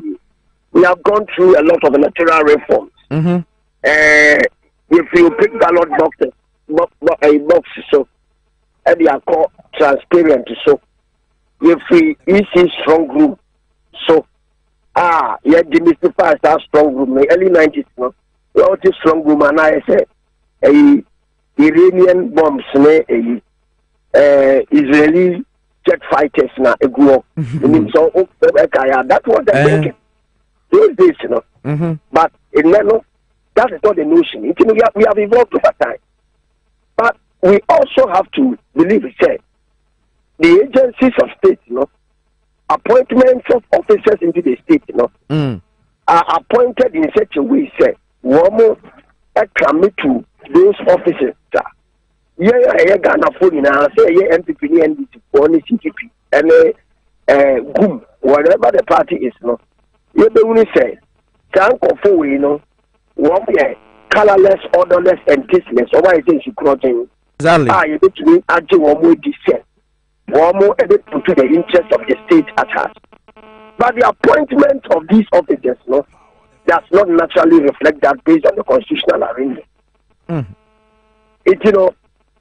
A combined Sanwa, the other appointee Nipano into the position as you say, and say Nipano yet the opedemano. Now, or power, or as you say Nipano yet the opediamano. The free power, now, in my mind, you know, some level of assurances be of representing the state well, no, Ebemua. Now, I say, one more year, the Omujamo. Any starting to go and Franco Park and vice versa. It's, you know, the woman said, in penning for our appointed electoral commission to buy some Tuesday. The Nipano or more power, 2 minutes almost at the SM of the power woman. But almost from power almost said, to be Modoma, one more at the Tabian woman, or more same Puna and Naples. One more power, more son said, one more to some power more now. So, and conform one more insulated, insulary. Our protocol saying one more 2 baby, and our president 2 baby, and the ruling government 2 baby, opposition 2 baby. And almost discretionary powers are Madiama within the constitution. Only to my conventions, protocols, only use my pepe. One more found. Any who really are any food and found any issue, any area. Start elections without fear or favor, what you have said, with no shadow of turning. You know, nipa one power no. So omuni say omo power omo so omo besom sa. Omo power omo wia. Phone call bi enye chirinchi ni bi enim e ma bo bi enim. Kom nke sankofo no e ye nkofo a omo edi wo ho. Ye power sankofo ya. Nkomo be na ya na Ghana for the form. Hey, we ye ndisi. Hey, we ye ndisi. Hey. I dey na sankomo no ba is say. Ye din komo e guso ye din komo yi. Nipa bia otumi di aba ebi twa MPP to say ebi twa NDC to no oji di say sankofo ye no emi enu e ko mi enu e be pass any pension man electoral commission to bi nya kwenya o be pass any pass inti yanka say ye ne no kure ma ye no kwafo you know the institution called Electoral Commission is going through what it's going through because of appointment questions and persons who are appointed, and the fact that they are tainted, so to speak, in the eyes and in the minds and the hearts of the people before they come. It will be a ultimate predicted so they are not being. Let a woman who couldn't count any friend, any panel, who must lose on the power because he may or she may not serve their bidding or their interest. And that is the reason why there's always questions, brouhaha, and worries about the Electoral Commission because the actors therein, the parties, people, the political parties themselves do not trust them. Why don't they trust them? It is because of, excuse my language, shady and shady reading. Candidates must begin to think right and act right and make sure that within the Bavarian construct of leadership and service near the NOC, power conform the interest of the collective good of the state or the institution.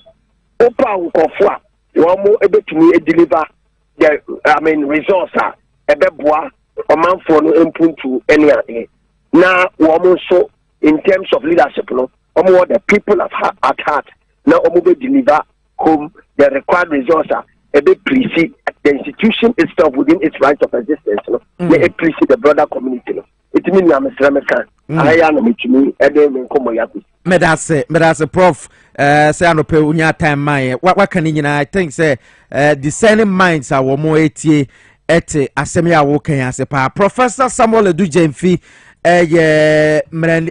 obobia wonim amanyo semne emu abakosem a was actually de Kwame Nkrumah suampomu kumase and I tell say ne no ebon komode afa Electoral Commissioner enei akwa se MPP for airborne mfe and NDC for so airborne mfe for the first time or probably in recent times say party me no ebeko all out any Electoral Commission and paying for air con tokwa say one more any fit for purpose and I can say ebi mo why say you are na ebia na phone calls bi di etire na nipa no so akwa ete say obi aye o papa nipa kura pra o pa ofra wa na dwo a ese ofa so wada na ofra wa ese oba be gina mu na ne opa bia okoye ma no ntie no na eye ana etumi ama we abasa nti se sa nipa ni aba mu bioma wo se me ne wo ekodi agoro bi na ebia mafira ban ma hwe aban foforo wa bai anhwe na ono so na akwa kodi sa agoro no e de etia yen etie no nnema ne ba sa anti Professor Samuel Edujemfi enkoma ye bono say asechire ni nyina eno no nti ye mfa nipa ono onsuro bia na woni ye politics bia ewo nimu na ye ne sankrofo no endi enkomo adwenkyere kakra ba wa say menkeka bia mfa ma me pa cho ya mo de adwenkyere ne ba mo ho nte kakra fa ma me ti Williams to go to message no you can't refer to nipa as a 10 Mr. Teacher Constitution we am say about say has the court dismissed the MPP's injunction against the EC's rerun in Ablekuma North. If so, this sets a worrying precedent for our democracy. The Supreme Court 2012 ruling still holds that elections are won at the polling station. Also, Honorable Mavis and Council Boedu, Koka JFK, and Owusu Bempansha, MPP Chairman, Hope for okay. Tanko Rahim, I say good morning to you, brother Piesie and your colleagues in the studio. MPP is already a minority in Parliament. It's a mamun wasted time. One more so. Okay, yeah, that's it. We so a year, Fianco Peter. Also, the order about which you say, Asemo. Atebuli de ni de ya na mususu emfa mame ko Power FM Facebook page ni so na menko hwe ho nso adwenkyere na aba ewo ho no na yemfa emmo so na yenkwa ahomegye mu tew say me bia emie ya beto aso some other time. Health Alert Clinic 2023 awards ye je eye best ulcer clinic na niema ye dan so ne say mfidie ye de aba ye de hwe nipadua no no ya de a mfidie no eho odin pa yi a say ukọ ha ye hwe omoje ma bibia dem kama na sana ye de dura kan yare ahodo be na ha say typhoid cholesterol and abama etete wa brabo burning sensation na say hyehye obi wo se ne na ho hyehye no ya na problems ahodo bebre ne tume ye de sa asem ne bante wadaro makopemu ewo Health Alert Clinic na kwaja ya rehwe prostate tissues no sisi yade na face asabro dan say awoya be de ne say amanfo asabro enya asab keto abra ya behwe wo Madina na ewo ye ni post office na de hwe ni mo na obefre yen 0242518893 yenru anokapa 0242518893 kaswa for pokuase asama ne takrade ye wa honso abetume enso ene yen abo enkomo XYZ ton ho no yegusu bo ho dewuro e de ma se promo ayeye e de abo awo awutie ye wo hwe ye wo TV ne so na wo de ne ma bia ba wo ton pese amanfo ete won kana se de be ye be contentem ti wo frɛ ya ye ba na ye twa ho mfonyini na ye ne wa bo nkomo na ye ba be yi e wo TV so na amanfo nso ate wonka we akwanya ba ya tete so enye ye normal ad normal rate card na we de akwanya nti wa uni ye nye adwuma da no kwani ni se bra na ha ye bo ne ma dawura ye topa ete frɛ 0533825870 0533825870 ofra empayemfo eno ebetwetwe enkomo na wonso ne opesa wo ye no wo ma tumi abo a Kulu Ghana Limited for the Araba Bazen pills na badwa so anope ko pebi na toto menu aba ubu nsa na wo bre ebi de tumi ko piem hospital eni dani nti na ye di nso asi ne so mesra wo say bye bye to that ko Araba Bazen pills ebetumi abo sesi wa ma ubu nsa kama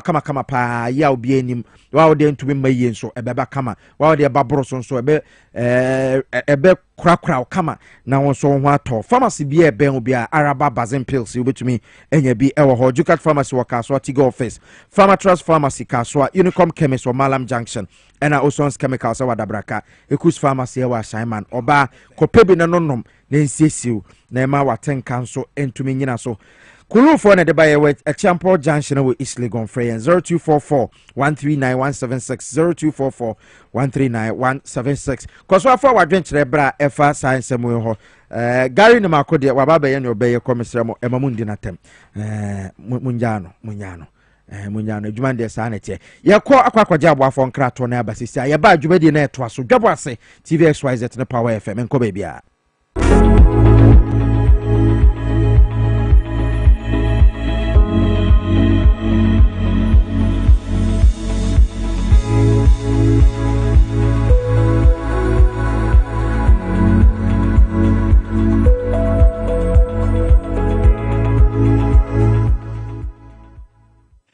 Pharmaceutical Company Limited and mama and then so yenemu edieshia na Trueworth ye ka eye Indian company kesia yaso ye no ewo India ye no ni ebi wo wiase afana nyina nyame ncha de ebi abedru Ghana hanom ama FDA fo aye nhwehwemu ade afa ye no ni nyina ho agye atum se eye papa ebo adwuma enti Ghana fo emfansa wo mo ho yare abribia aya na ye taka kyewo se eye India hahama ena yakeka bom ede aye ahabandro ya ebo adwuma na yenno no sania esitie no yemfa aduro baako ensa nyawe mienu dabi Trueworth Pharmaceutical Company Limited mama yenno no aduro baako bia esa yawe baako na enura yede abadwaman so no abibia ye hyase se ye kasa aya na ye kasa edifa ani ede no ho mama Trueworth Vision Capsules eye eni ho adwuma esiesie eni no enti mepacho tiedini ye ukọ pharmacy honom anase baby a yeton eduro no na wonfa Trueworth no ansoso a ye beyi Vision Capsules bia ediamo Vision Capsules no nso edoso ewo dwaman so enti ukọ a kai na hyene so say ope true what vision capsules mo a mo hwe yen e wo TV no so no ubon say ye de atoso obetimi do mobile phone na atwa se na ebe ye na ukọ akoto aduro na yenyi adufufuro bia e ma wo nipadua na akwa yen kane a nyankopon edima yen eye yeni enti wani die mama e wo se wo ma hu asem hia papa nyare nyina eya na mom yare ba ko a eto kwantimfi a ema wo dan obi anse na watimi aye bibia wa asase so eye se wani befira anase obenya ohawo ewo wani no ho mepato wako hospital na doctor akacho se wanya glaucoma ana pressure be wani no so a abibia me kacho se pressure ne be wani no so nsunsunso ahodo na ene de bre wani no ema entini a ekoneti ko wadwe ema odumbo hu na de a broni friend optic nerve no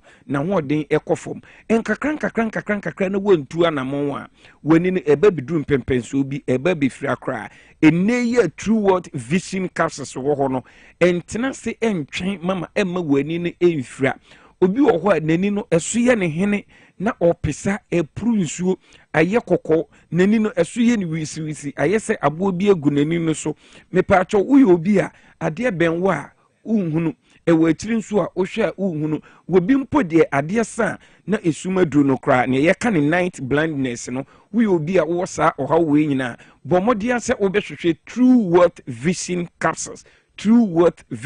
capsules afei obi a etesi woni so ne broni ka ne cataract uye obi a ete esi woni ni so ete na esi ani ni so a ebo yen ka yenti efifi ketekete ewo yani kosua lens no so na enkakran na ekata lens no so ene reflect edombua emahu na de enti se ete ne kata lens ni nyina so a automatically ne ete ne se nya de obetimi ehu na de biem ama na yeye me pacho entena se ntwen ema wani mfra ema ye burden ento abusua no so ema ye burden ento society no so bomodin se obehwehwe aduru a ye frɛ true worth vision capsules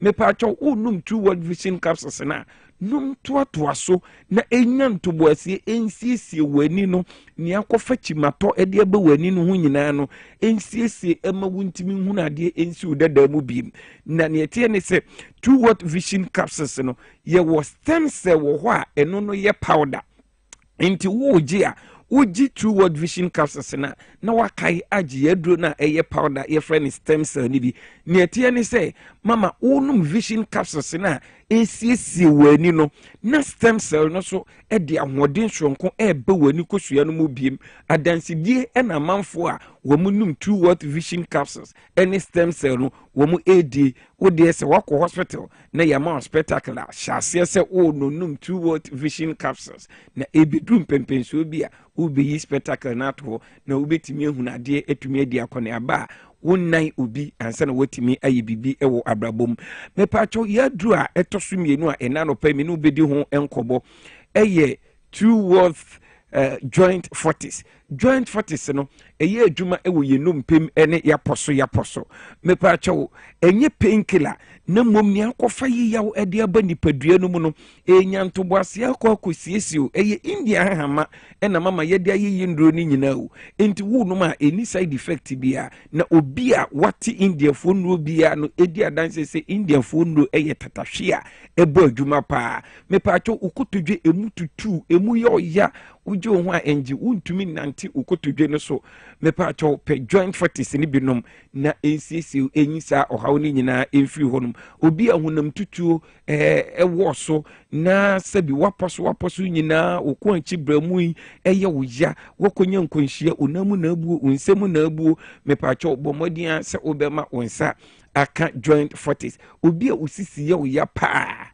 etweba oto ase ebesi unase ne yeka ne siatika ebi ewo so a me pacho hwehwe indian fo edru joint 40 echi akwan etitu me maame ene me papa no monkokrafo obi wo ho a wo ye adwumaden wo sori na wo pagya ne mu a ne sisi aloke me pacho sa ohaw ni nyina wadru eye joint 40s eno so ene de TV screen no so no ye no ni nyina ye kasafa ho a na ye de atu TV no so ntimo amohwe ye mu TV no so uti ye wo radio no so a me pacho emo wakoma ntutu me de ye number no ebe tudwa enti okodu pharmacy herbal shop drugstore honom na urefi eduro ni din na ofre a ye ni nipa na oton aduro no bekasa ana ba bia wo no mpo aduro ni bi enuru honom a ene se ka efi enkan eba ho no mo nko ade ba bia wo bia no yebetimi edi eduro ni bia ma na wonso wetimi enye wo pomden papa mepa chaw enu achi ye wo eduro a ye friend nerve alive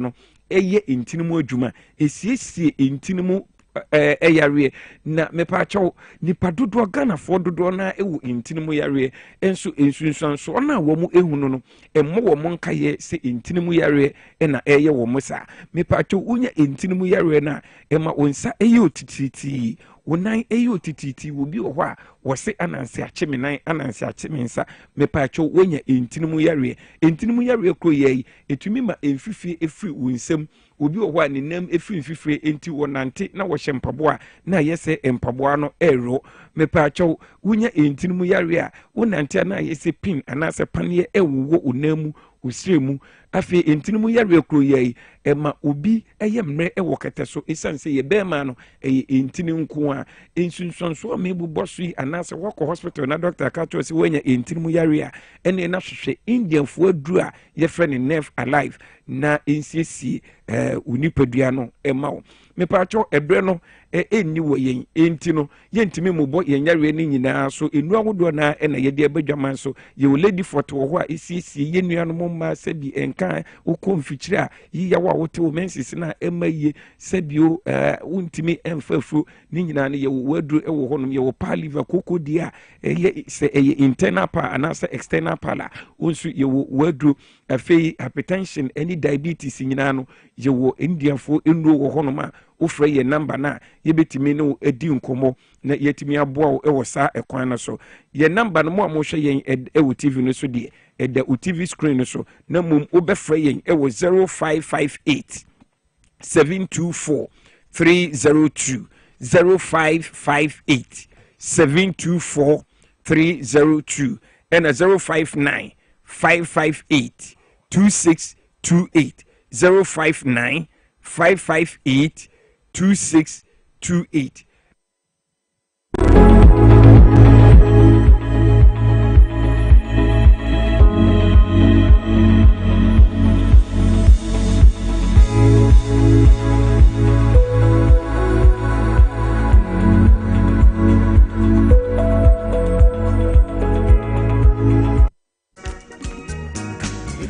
Abisha first I'm about Kwaba beyond the Dwabo Ase Jumede so Power 97.9. Welcome on board the Fena do FD na to and there you discuss issues eltna about to because one of the test cases for our electoral processes or memuha eti eno komo na ye die wo ye Jumede so na yen so yatumi ahwe na ya pa no pomasi bre se na be ya otena bi ye that about to komesa no amba megina ono no so ama bibiboni bi amba mbesi so we have to make sure say ya sanitize the electoral commissioner watena bi obi gina ho na wo ye bibia ye hunu say enya manyoko bia na wodi akire nti one of the test cases the Ablikumanov elections na eba so rerun na eba so otena no nti abato no yakwa koto ama biaka eno ho nseme na ye can plus some one or two issues MTN adwumapa ese oba menka kire say o ye bodwabodwa nkakra MTN say wo man hu say o hustle pa na wo man hu eyo mo fenso eno ti do mo ka say bra be ka MTN abusuakuo ne ho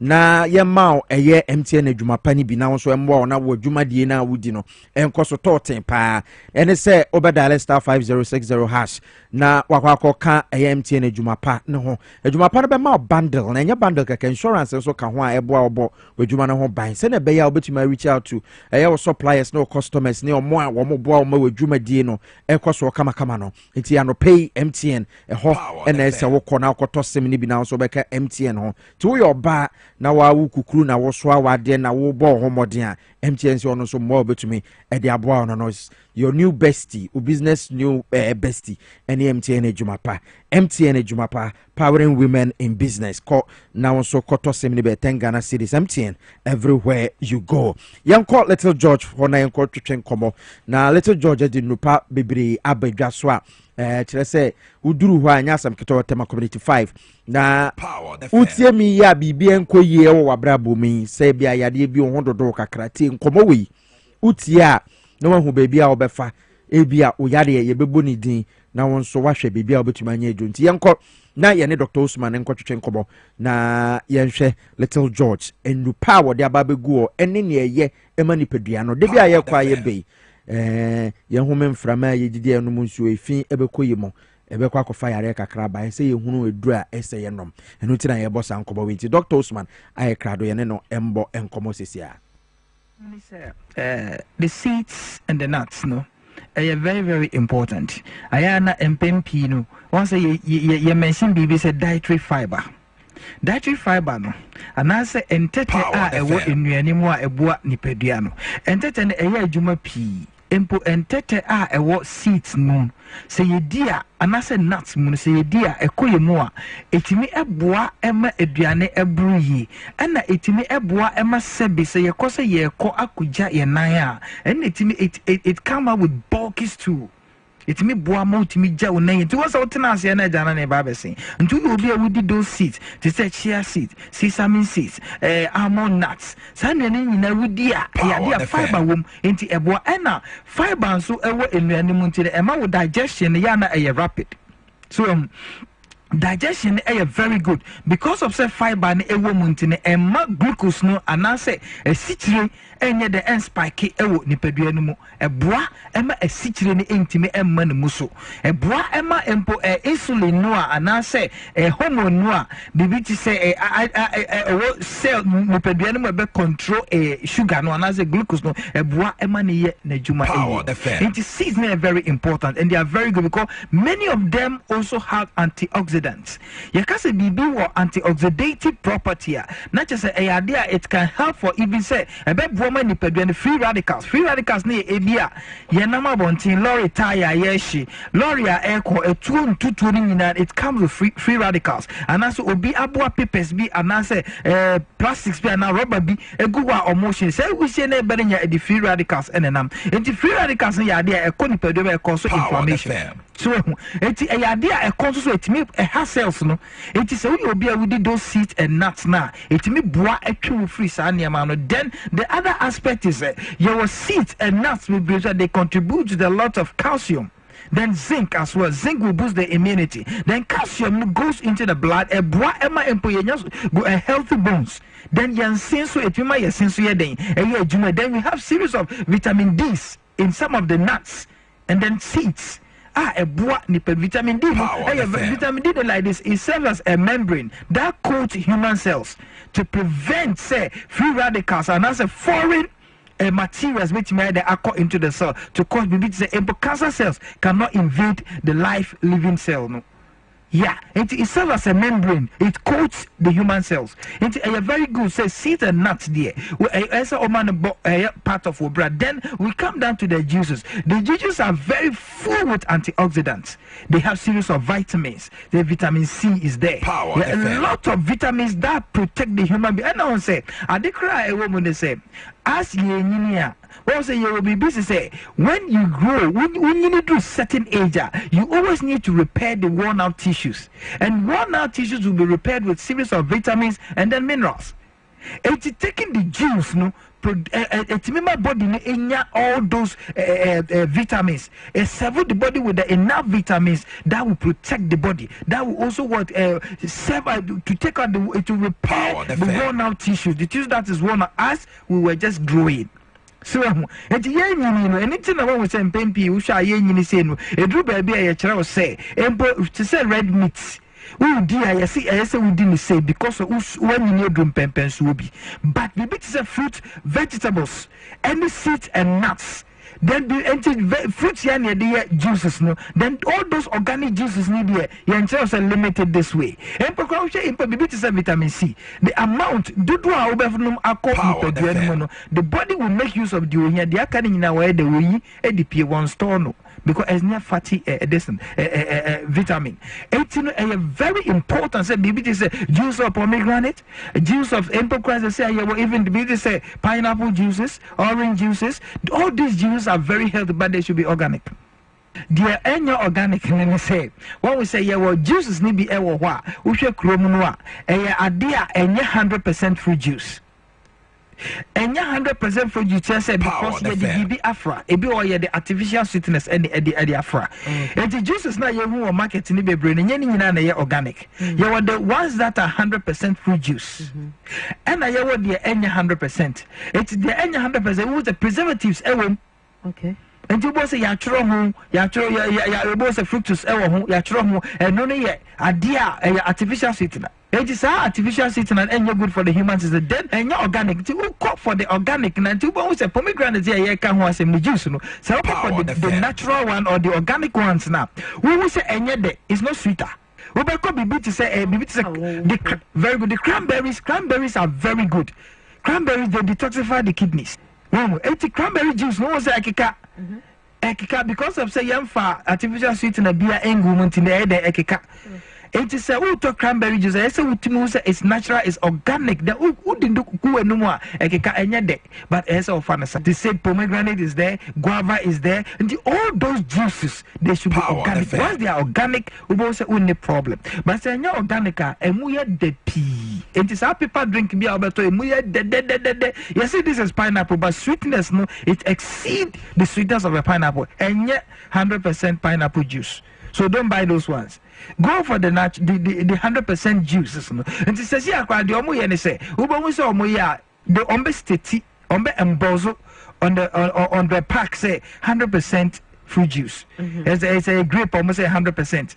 Say red grape, a white grape, and I say green grape, and I say Concord grapes are. We say 100%. That is what we should be going for. Then the other aspect is a baby means so I say seeds no and nuts no. And then fruits and so you're making sure that we consume a lot of that. Until we are what was our they took good care of themselves. They don't smoke, they don't take alcohol. And some did number so fish they don't abuse ever closer to them and also they will lay their hands on. And Nipabiano soup is able to control. So when you Tintin and Padionate Mania baby Gina de Obenin from. And it's sad juice, pomegranate juice, say apple juice, say grape juice, Concord grapes, and I say red grapes, the wines, the non-alcoholic wines, they are also very good for the human system. It is you wouldn't baby this fruit juice in 100%. Say pomegranate 100% pomegranate. A baby to say pineapple 100%. A grape 100%. A cranberry 100%. A very cranberry in this same what I won't tell you even UTI so. Yeah, we know urinary tract infections. And you're very good that it detoxifies the kidneys as well. And those juices need here. Juice beer your hands on. 100% the juice of the particular fruit they are mentioning. No, then you're very good to take it. So it will repair the worn out tissue. We need to say a dose we need pedriamo. And it's we say grandma and they say those things are very good. Last time I say pomegranate juice I didn't with it. This and when apart from monsieur no is pomegranate, is cranberry, is grape juice, Concord grape, and I say white. These is the juices, mango juice. Yeah, that is it. And no one 18 young Concord to show no show and it any nan and natural. Idea what could be so better show be and natural. And you're carbonated, and I know will not help your health. And no dear a big jumpadizer. Because me see last time be Philly forms me say papa was it who age me was it about me won't come in Mount 30 you if it's a weird younger you be me am saying when I'm saying yes sanity was it her what and now was I declare and one was say oh who me de bia or who me say me kita me phone say me read me book who say me say space I made nam say no there be me drew her was it another number me man age and say me drew to say me 100 I feel maybe a basis I'm a sabri 80 who share who yeah ebe boa o say and na me tu nkofu before and she I won't a key Eniani awudi enso eka ho bi enne be che nipa obeye yeah when ni di ya me expect is ubenya different result no what you na no sugar drinks here and go for toma wi grape ya nye grape apple ya nye apple no more than the good to be on apple juice and your abuse about a show. When you continue feeding yourself with those crap, ending wild that it will jeopardize your health. And I'm sure so when you makasa question come back just omo yanko for muni di konkomunuane. Yes so de yabe konkomunuane ane pe. We nya cry say nkwan cry yegu konkom nkwan yegu konkom. Now bisa o say I don't think you would one cause I feel no one benefit go ade me kata so nefa so 3-4 days na we say ubetimi adiana. Enti de ne kita sa bena ya wo no. Yes, council. Abena ya wono. I see one na. I see what for years and son a best. Then the kitana. Ama intimate say. I would ye una and no darling is done. No, I'm not darling. So a bedinti enche. Not darling akuma enkuyi. Enche not darling emoja a clotter bone. Was I be word now I was a kujina wosu. So, enche please. Very, very important. Our advice, juices need dear. We shouldn't joke with the juices, but go for the correct one.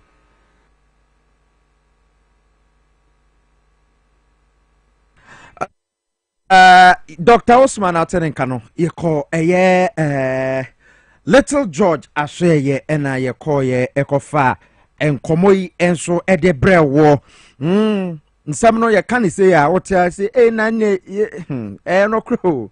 Enti yam fan to ye ko to dwem na ye hwe sene ne ma ebesi akọ na enkoyi nkakakra ebefa ye to adwuma de no so enche ebetena se na yabo enkomo no ye ne Don Emmanuel Agbanyo ebetena se na yabo enkomo vice president de Ghana School of Law Makola campus wono ebeba na ye di enkomo se mabunu ye future yi sen esitie abato ade bia ye koto aba na baby de akam na ye nokre se ye kan ye nkan ne ade ade ho nsem ebekwa kosi sen Albert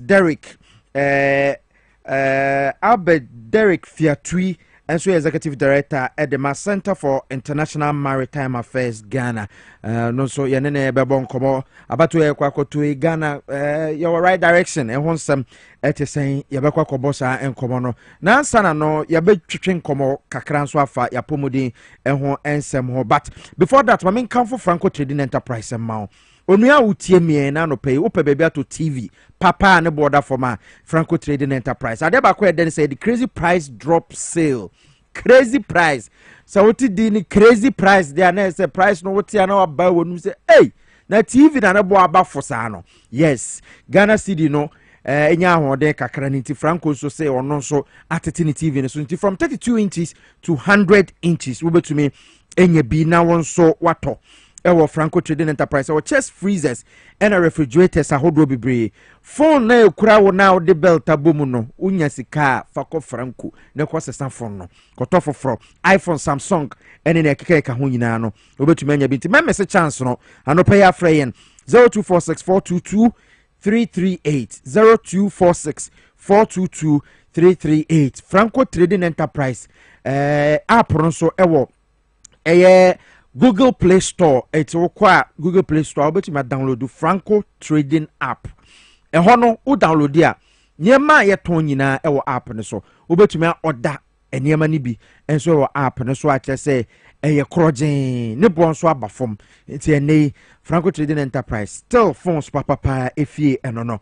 Bowra ya so ye bia na kwaje TV ne refrigerators and afi mobile phones papa Franco Trading Enterprise still phone papa efie anyhow Haxa mestane Haxa capsules no just so also net to akone ko pebi nanom ebebo pa FDA ayenhwehwemo hu se duro no ye kotia osa ona wachire koma osa betena so mfie petepepe wano madura anoma enkoda won try Haxa mestane na Haxa capsules nintia ko pharmacy na ben no bowura ho eduro no ewo toa ewo box green musa ya tro ho all satamfo Haxamester all satamfo kona we fini dia kate all satamfo no FDA de stamp team so ko pepi na nonom ebetumi aboa ma all sa na tu ase na so wanya ofa ahodie ye ka ne say ya amanfo be free say e agro na edi o ma no maduro edi ho adanse pa Cat Pharmacy ewo Madina ko wa benye bi anase o eyetema ko Little George ho e hon so betumi nya bi Kaswa Cat Pharmacy e hon so eduro bi ewo ho a all satamfo FDA de stamp team so wundi 12 years a wuntume nom mesra onyem nso anko ho ena oma oba no fo nso a wonka ho eno achi no wonyem oma oba no fo wadi buru 12 years a obetumi anom bi frɛ 0240238310 wo fra mpanyifo ebetumi agye so ama bibia enso atumi akonkan agbozo aba clinic se menka kyerɛ sɛ ne namu yade bi etete obi abra yebetumi abo na yasan wo yare ama ho atɔ ebe reset wo na ya reset wo feelings ene wo sisim na wo so ho ayeden agbozo aba clinic bai enemu yade enemu nsensem ne enkoye nyina no wo de kɔ down mo a agbozo aba clinic betumi abo pa wo kwahyeman oben ahemfie no nti namu asem obao bema ne enkoye bia wo de kokwa wo se maba me be reset me sisim on be reset ama pa 0241 750-282 0241-750-282 wofra Dr. Bejo so wotema assignment ena chopoli eni nimpotema wobetumi enso akọ eye community 25 Savannah Junction yene Deaf Track Estate ene dem hwe animo ye number 0557 402-696 0557-402-696 ye ko ahomeje mu briefly na ya ba ye ba ohima sechiwa betena se na ya bonkobo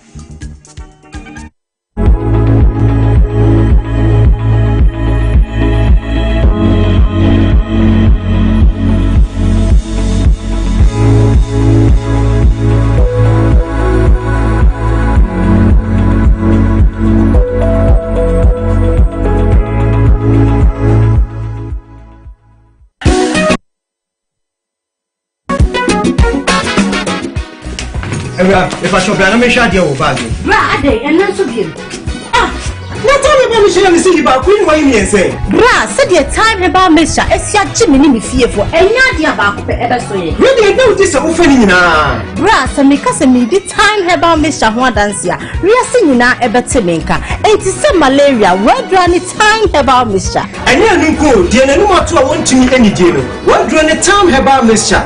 A drink and your ma or bar waffle through. The one ma for down for any aquada when you feel to me and some of the time about Mr. Draybino. She said, walk a hospital and answer lab. I'm what who said, oh, a 3-day malaria be answer. I also time me TIME. Time about Mister. I feel malaria fever be than is diva a woman. Ever slap. Ubenya be at all, over the counter medicine sellers. Any herbal shop to do a name. FDA Aji a judging cratway at all.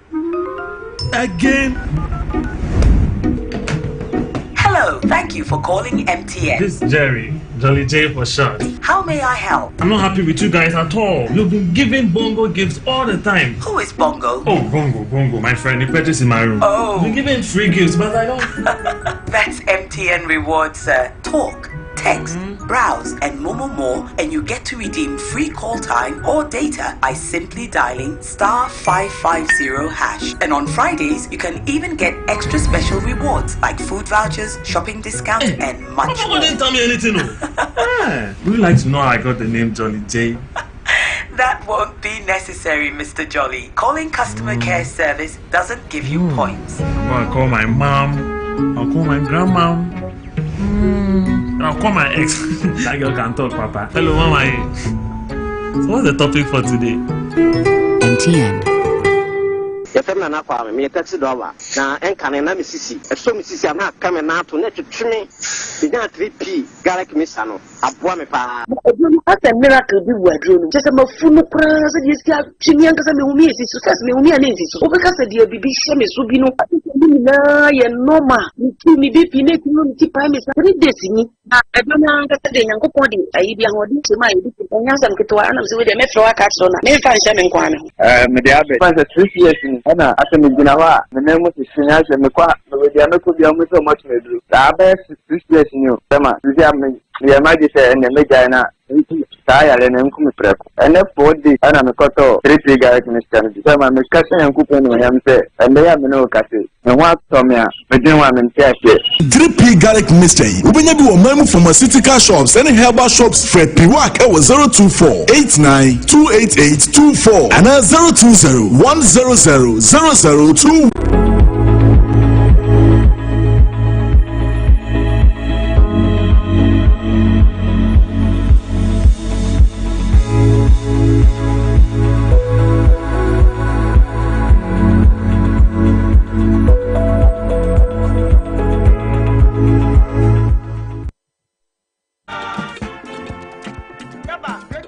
akasima bese miensa na abo no nkro wa ha no nkro boy betena se na ye bodwa na ye de ye nkomotwetwen na hodo ni nyina de abrewo ene ablekuma north abato ne onsensem ne de no na wa ha Malik Basintale kopie mu e wo ho enro na enro campaign ahodo e koso anya sam keto akra eti ye no ye beyi emfonyin no e de akyerew enche kra enche ye beyi samfonyin no enso e de akyerew na ye hu senior campaign e ho nsem e ko ye bebo wrem na ne sie so atwetwen komo e de afa eno so e ho so wotena MPP for you mo afiri ma te se okokon tokwa na nipa waye training na se okwakobo no na wase manya nkontokwa esa na ntokwa na twetwere bo sa na NDC for filia na ye bebo wura e ho na my men twetwen komo wetew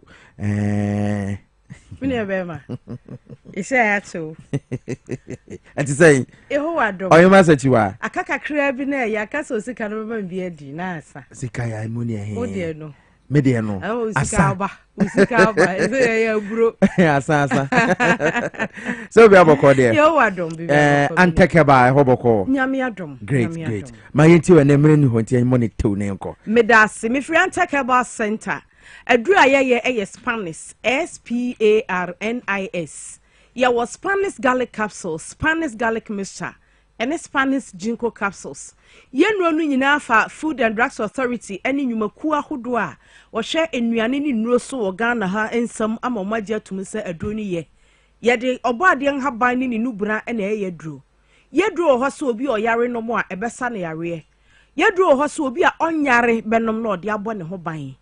Yenu nyina so se wonom a ene aduro bi a wonom foforo anasa aduane bi a wudi ne hia esansa ye de oboade ansa no nnuoma atosode no a wode no a waduane no bi wom atosode a wode ye wo nkwan no ebi wom ene ennuoma a yedie te se ye nnuaba eno susu bi wom enti no etese waduane na wudie no na de atie nie ye nnuane a yedie ebi te se garlic yedie steaming nam ye de aye stew ni ade se ekagya ahoden na nipadua ne hia no na wabre na sinti de aka eye ho pampan na ama waduane ni nyenyan no enunti ena ya twe sa ahoden no ya yusu nano technology e de atwetwetwe garlic ni nuanom saponins na mu ahoden bo nipadua no ye de nano technology atwetwe sa ne omapa ni nyina na ye de aye nnuro no enunti ena hotoso wo so se obibiara ya obenom antekfo ye duru ye Spanish se ye garlic capsules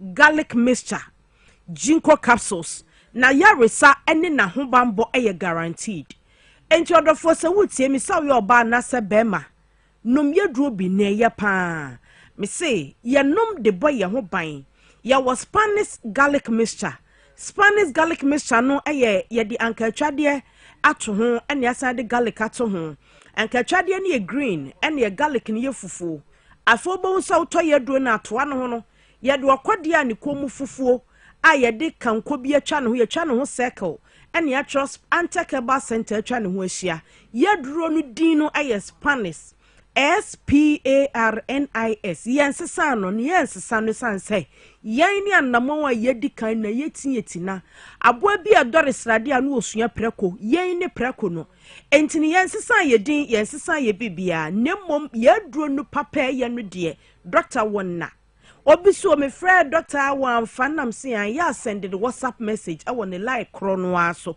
eno no send message no a o wie de wo ye nyina kra na obema omuaye de etie nie our lab hwe se obepage aduro ne papa ne nimu yem o wie oba FDA no no omu hwe se ebe ya de foforo ye de aduro na bi na ho ode ne bi na beka ho enti no eto de bi a call no ontumi mfa na su ni nyina na watena se no ohwe o audio message aba no a na wa ma omuaye eno kra no timi san botie number make ho asem na da screen so no 0266 114111 0266 1141 11 yedro wo drugstores na Herbal Center ashita Ghana nyina ni mpo abroche shops ni biton bi ye friend Spanish SPARNIS na de tienie odasani bia a wokọ a wo baji tum se amaman sade bone ene ensufia ewo nipadua mu eno na eguro yare anase eyen yare ahodo we nipadua mu no udidi a wonom a wokọ a wo banko ade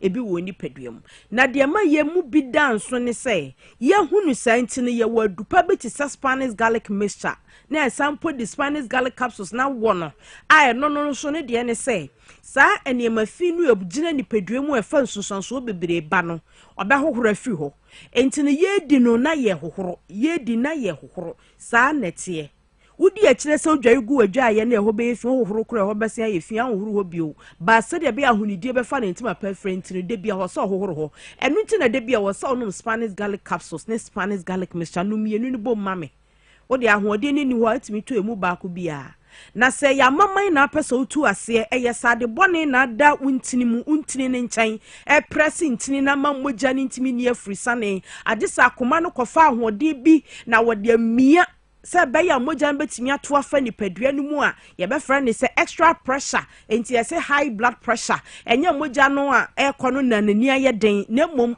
akoma no a oye adwuma no eye akoma no bo mmoroso akoma na opompi moja ne bom moroso nka duro yare ni di yankasa no enti ekofa pressure fufuro bi bu me bo chen sede anka wasa akoma ne bo no odofo so opese o twen firi ho ana doctor dikin aka cho so when you high blood pressure na person regulate live normal life na yare ni hunahuna ubio yare no ne hawo e de bre ni padua no be firi mu a koto Spanish garlic capsules ne Spanish garlic mixture do ni benenom ubenya ne pepepe esan say sade bone da wuntini na moja kwanu mu a akoma ne brenti no e ma akoma no ahwe ya da kra be hospital ne aka cho so akoma na ye kese afa esan say moja ne di afurusane na yo obema yotimi gina nimu abra wa hu oba na wakono na begina amoma so na sina begu wasini mu no e wo se ntini no mu na efa se ntini no mu asisi a obrem se chia kra be kofom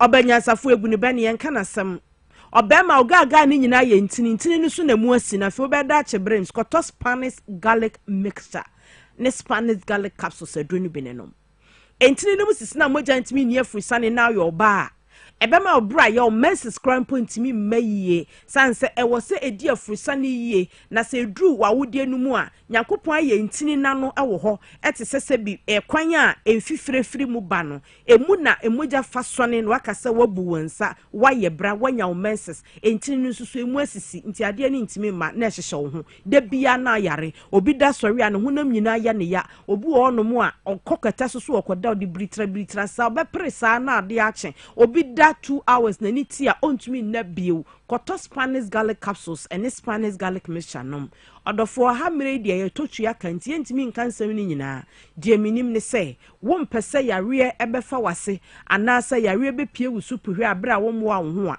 na akwakoto adue friend Spanish garlic mixture eyi amaman sufi ene sade bone adue ko entine ko wutiri mu entine na wani kosua so entine eba wonsam de ko wonamu de ko wo mamu de ko wo bemam ni nyina wo sa onum eduru ebe hohurum abre nyina na anane sade bone obi adanse awedi o so ko hospital ho ane kokoso doctor se sade adana koma ho na oja kokoto adu ebi se minisika edi operation yesi onkonko twas kan bi abodin bi woni sika ode be ko akoye de watene say Spanish garlic mixture and Spanish garlic capsules etimi na ne sade bone enti we be sade bone sanse be bia da na papa kan doctor anka ho asem eno koto obi awo no si afi yaw na jai kura be aboso mi ense chance na nani ba no so no se obi ane bo awon teshu no se na ade na asie ade mi nti bi o ami ko hospital ho no mo doctor be di matam so o ka se me meye extra mama na omi anani ko ya doctor say na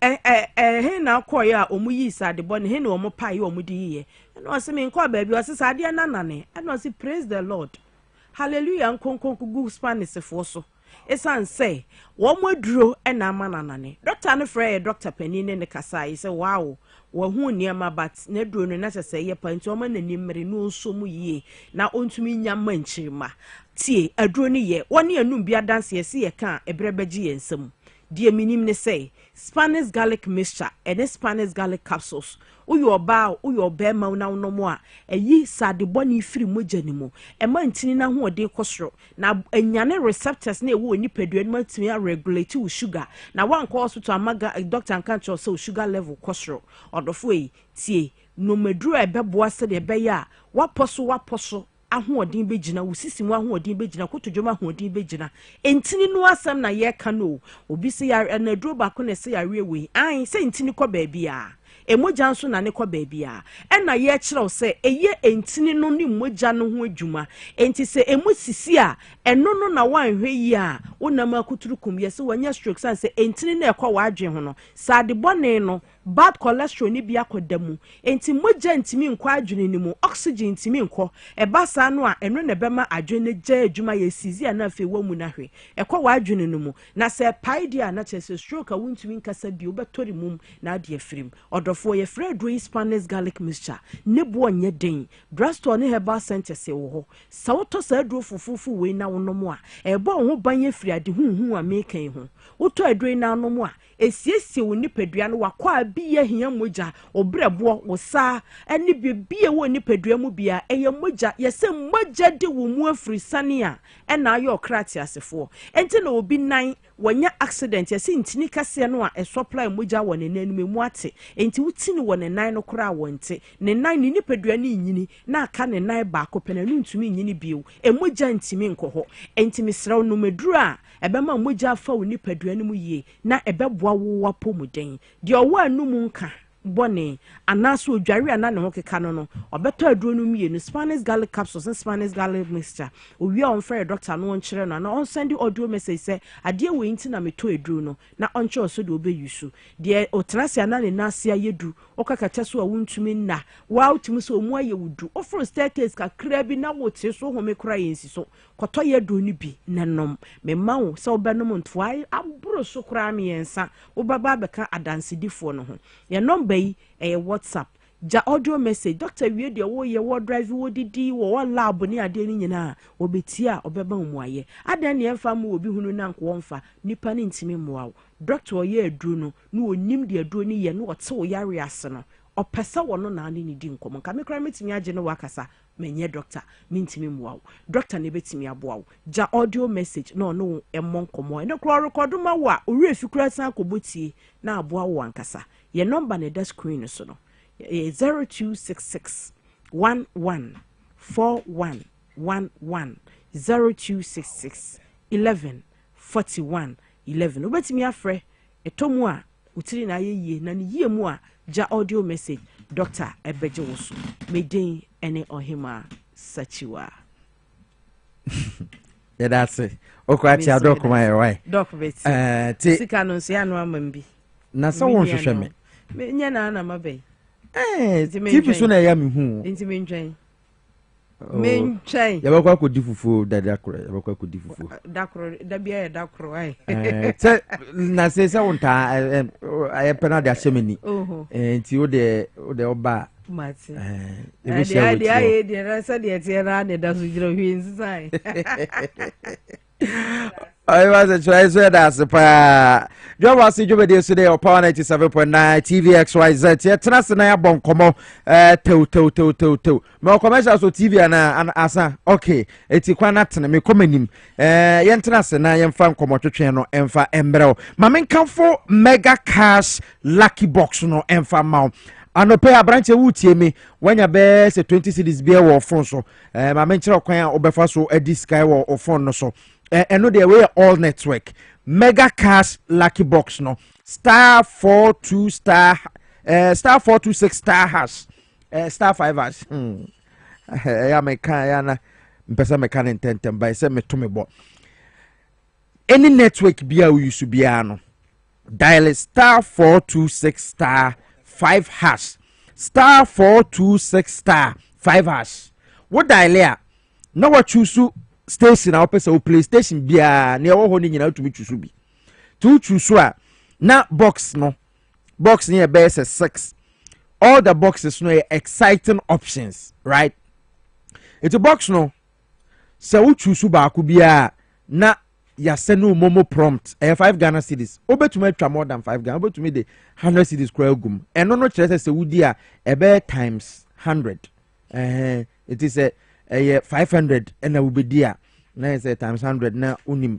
okọ wenim eno no but ticket no ba ko bia 5 Ghana cedis the more na wutwa no na the more na so na chances e bam say obetumi di ntia no pay try be say uyiso Airtel Tigo Telecel na say MTN also obetumi aba be ka ho na wadi sika boom 5 Ghana cedis *426*5# away XYZ mega cash lucky box no NLA characters platform no ye wo so a eno so eboa wo na undi 18 years a mentwa bi bata no pay obetumi the 5 cedis a disca ya what *426*5# choose option choose select PlayStation na fe we boxes na ebeba option 3 no choose ne opebia edi ana edi eno so de instant udi a ho na unim when din so unim etu twa no ho na udi a na momo no enso aye wild ababi go for no so fefefe na undi 18 years awuntumi entwa bi ba twa bi ne di utwa bi nkwade a wobedi ye to so na yakoyenim no yabakọ na yakọ akọbọ nkomode afa ablekuma north abato ya baso the options amount for see verdict ne de da bonten dada na yenim se verdict no da bonten dada anyway hey Ghana sensem ne de doso pa Mamiko studio na mendika mabedwa for na kwaba briefly na yabekwa homa no sonso na yakwa akotwetwe nkomo a ye civil society organizations adi nkomo na yabi so mo ne omunsu hu MPP for boycott won something saying going into the future what does it mean and mabunu no ya that we na ma boycott or china ma boycott won some yabeko Don Emmanuel Agbenyo vice president of the Ghana School of Law Makola campus. Good morning, it is saying good morning, Yameado. Great. Don Emmanuel Agbenyo. Udin so at the pound. Don Emmanuel. Okay. Mamen Koma Albert Derek Fiatwin Swakwaba, Executive Director, Dema Center for International Maritime Affairs, Ghana, CIMAG. Albert Akwaba. Welcome. Thank you very much. Speaking to the microphone. Thank you very much. Sebi bia boko. Nyame adom boko ene de be yire pa. So Center for International Maritime Affairs Ghana. Moya den, what do you do? Right, thank you very much and good morning to you and to our viewers and listeners. The Center for International Maritime Affairs Ghana is a civil society organization, a policy think tank. Okay. Which is focused mainly on the maritime industry and the blue economy. So essentially we do advocacy, we do research, and we sell the blue economy and the maritime sector because we believe that that is a key sector that holds the power to transform our economies, especially in Africa. We are blessed to have the oceans with us. And as an organization, we believe that the ocean is the greatest resource that God has given mankind. Unfortunately, in our part of the world in Africa, we've not been able to tap into it fully. And so we have decided to take that upon ourselves to make sure that we drive home the demand for the use of the oceans for the benefit of mankind, especially in Africa. Okay. So tell me about the blue economy that you mentioned. Blue economy, well, thank you very much. Sorry, the blue economy. Fafo no to silent, mami. Yes. Na mo friend no. Let me just switch it. Okay. Eti we Albert Derek Fiatui, Executive Director MRC Magna yanene ebonkobo. So tell me about the blue economy and how it can benefit Ghanaians as a whole. When we talk about the blue economy, essentially we are also talking about the oceans economy. To a large extent, we have a lot of subsectors of the blue economy. The shipping sector is one of the key areas of the blue economy. We have the petroleum or petrochemicals industry because a lot of the petroleum is explored at sea. Yeah, it is within the blue economy or the maritime industry. We talk about the maritime hospitality. That is tourism. Okay. A lot of the things that we do along the coast fall within the maritime industry or the blue economy. We are also talking about fishing.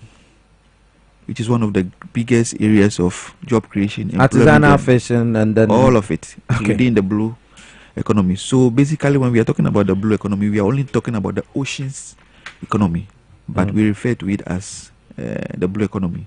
In Ghana, because we are import dependent and we do a lot of shipping, when we say the blue economy and the maritime industry, we think that it's all about shipping and the port, but it goes beyond that. Most people don't even know that the energy sector or the petrochemical industry is a subsector of the blue economy.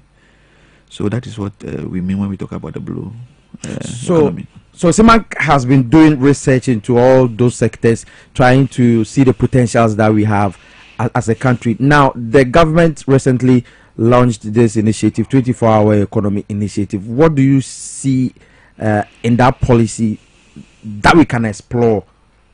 Thank you very much.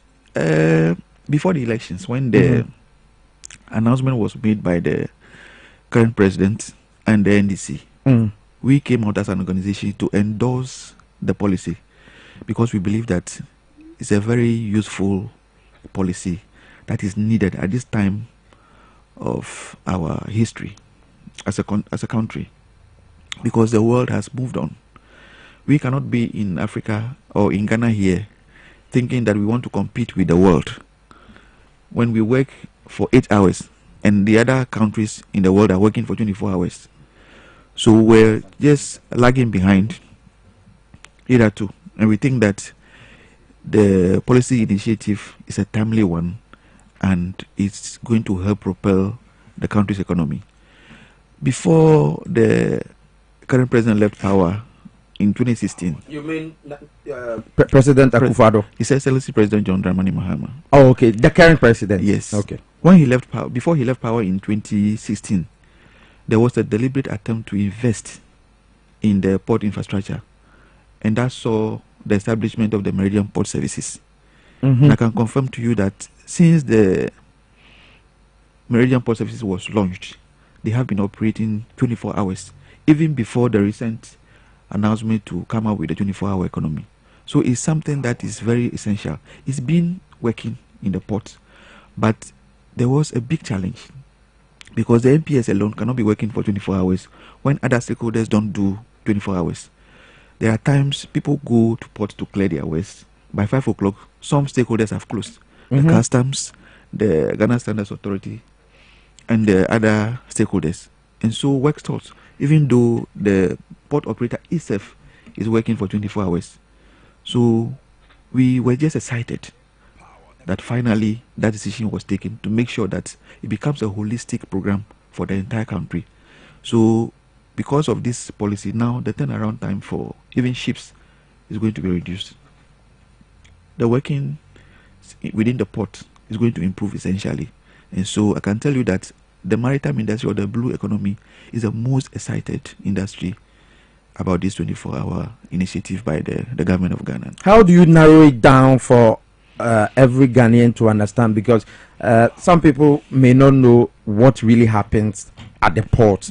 So if you say this 24-hour economy initiative will help, especially at the ports, or for a better word, the blue economy, how should Ghanaians tap into that and also get some benefits, apart from we being the consumers who will be at home, go and buy drinks that are imported, or probably buy rice, this chicken? So as I said earlier, because Ghana is an import dependent economy, the final consumer is a player within the blue economy structure. And so when we implement the 24-hour economy, which allows for the clearance time to be reduced, it's going to help the final consumer. The business economy or the business sector is going to be very, very excited, because the time that you used to spend clearing your goods, which ends up increasing your cost because you have to stay longer and pay demurrage, which is completely unnecessary, is going to be reduced. And you know that the business person, once they incur cost, they transfer it to you, the final consumer. Exactly. They will not spend money and take it upon themselves. They will transfer it, because at the end of the day, they are business people. They are looking for money. And so once the system is opened up for them to reduce the cost of doing business is going to affect the final consumer and the general citizen of the country. So this is not a policy that we should talk about. It's just the game changer. When you talk about it, a lot of people don't understand. So how do you get them to understand? It's not. I keep saying that we are not reinventing the wheel. We're in a global world now. Yeah. And most of the countries that we are looking up to today are running 24-hour economies. So if we really want to also grow and be like them, then the only option is for us to do what they are doing. So we are only going to say that those who don't really understand what the policy is about, let's look at what other countries have done right. When you go to Dubai, they run a 24-hour economy. And a lot of us are running to and fro Dubai because their system is working. One of the key things that has helped Dubai to transform greatly is because of their port operations. When you go to Singapore, the same. Another classic example is just our neighbor here, Nigeria. Nigeria is not running a 24-hour economy. Please speak into the microphone. Nigeria is not running a 24-hour economy, but they have extended their port operations, the hours of work to, I think they've added about 3 hours. Okay. And within a year, they've generated additional 15% revenue just because they've extended the working hours. So the port system requires working around the clock. So if Nigeria, just by extension of the time, is accruing 15% increase in revenue, it can tell you what the 24-hour systems are benefiting. So essentially that is it. We just have to embrace the fact that this policy is going to ensure that a lot more opportunities are going to be created for the citizenry. So many people are going to be employed to work, especially security services, because you cannot be working in the night when you don't have security. And so a lot of the youths at home who are complaining about jobs are going to be working because the system will allow for some people to work. I think they are saying it's 133. Yeah. Yeah. So that opportunity is being created for a lot of people to be roped in. And they call it also an accelerated export program. It's not just a 24-hour economy. And so they are looking at industrialization. We going beyond just importation and also industrializing so that we can add value to our raw materials. Exactly so. And so we are also going to train a lot of people who are going to be working in industry, production sector, so that we can export and strengthen our currency. The greatest challenge for the business community is also our currency issues. You understand? Now that it's a bit stable and we are coming out with this policy, I mean, everybody is going to be excited about it.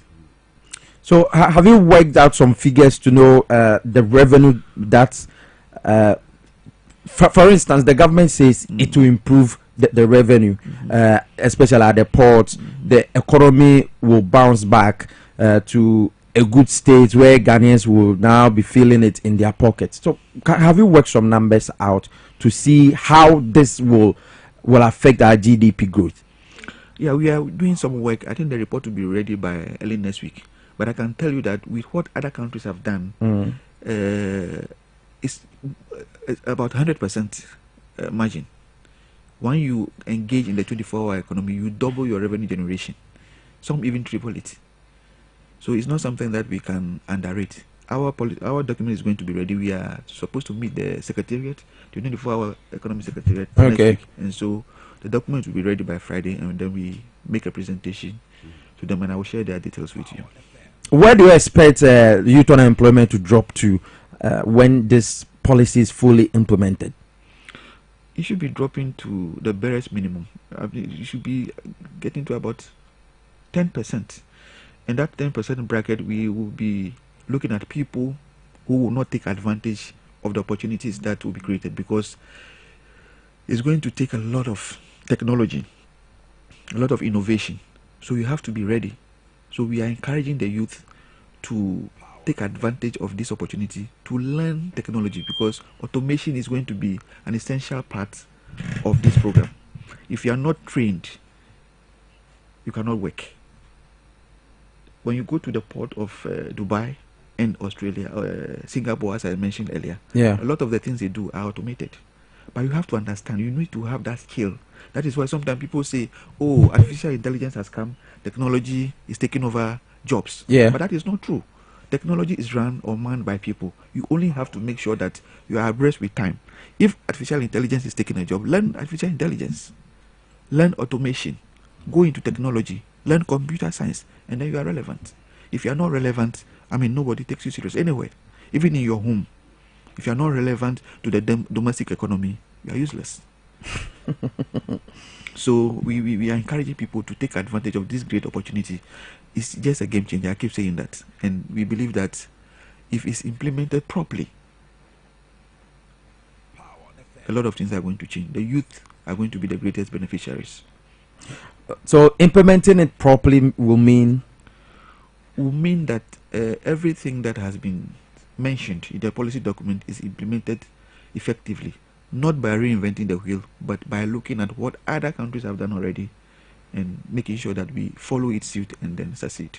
We'll wait for your paper, so when it comes, then I think we can have further deliberations on that. Let me move to Don Emmanuel Agbenyo. Openya in Kenya, but Derek Fiatui, Netri Ninsadangentina. Wɔde akɔpɔtɔ kasɛm a yɛbɔ nkɔbɔde afa 24-hour economy because wɔn mo yɛ adwumakuo a wɔn mo yɛ research ɛfa nsuo ne ho nneɛma ne kwan a ɛbɛfa so aboama Ghana yɛn nso yɛnya nsuo ho mfa so ɛwɔ ha sɛ yɛboa. I would like to engage you on this issue of galamsey that is destroying our environment, but let me finish with Don Emmanuel Agbenyo. Mami sama wakɔ aba biom. Ghana School of Law, what is that? That place is fantastic. Speaking to the mic for me. Yeah, it's fantastic place too. Okay. A hub of knowledge, and an institution that trains all the legal brains you've ever heard of, and those they are currently churning out. It's an institution you would love to be there. Emra. Emra. Okay, so you are the vice president for the Student Representative Council, right? Yes, newly elected. Newly elected, right. Fresh. Congratulations. Thank you. Why are there? Say, 24-hour economy ya bind ya beya. Yeah, Emabunu, you and I we are all youth. Yena SSA yenya mo chefa kese pa. We are supposed to take advantage of it, right? What do you see happening under the 24-hour economy in terms of youth employment and positioning ourselves very well to ensure that our future is well secured? Yeah, thank you very much. I'm happy to be back to this very platform. Yeah. Because during the campaign, I was right here. Okay. And we dealt with the 24-hour economy policy that was being espoused by His Excellency, the President of the Republic, President John Dramani Mahama. And I say that indeed, this could have been the dream of Dr. Nkrumah, that it is a Ghana where people are working 24 hours. Yeah, I'm sure I saw that, and I think that's the reason the Tamamoto way was constructed. Yes, and for me, President John Dramani Mahama, His Excellency, is as a reincarnation of that man called Dr. Kwame Nkrumah. Really? Yes, because he's becoming a second-time president again. It's not just a coincidence. It's just that a divine arrangement for this nation to revitalize again and be able to meet the needs of its population. Why am I saying so? I'm saying so because, one, if we do not have 24-hour economy, the unemployment can never be reduced. That is as simple as that. The unemployment, youth unemployment, can never be reduced if we don't have 24-hour economy. And I know that those who even kick against it, speak against it, speak ill of it, they know they only want a situation where they would be the ones that implement it, not somebody else.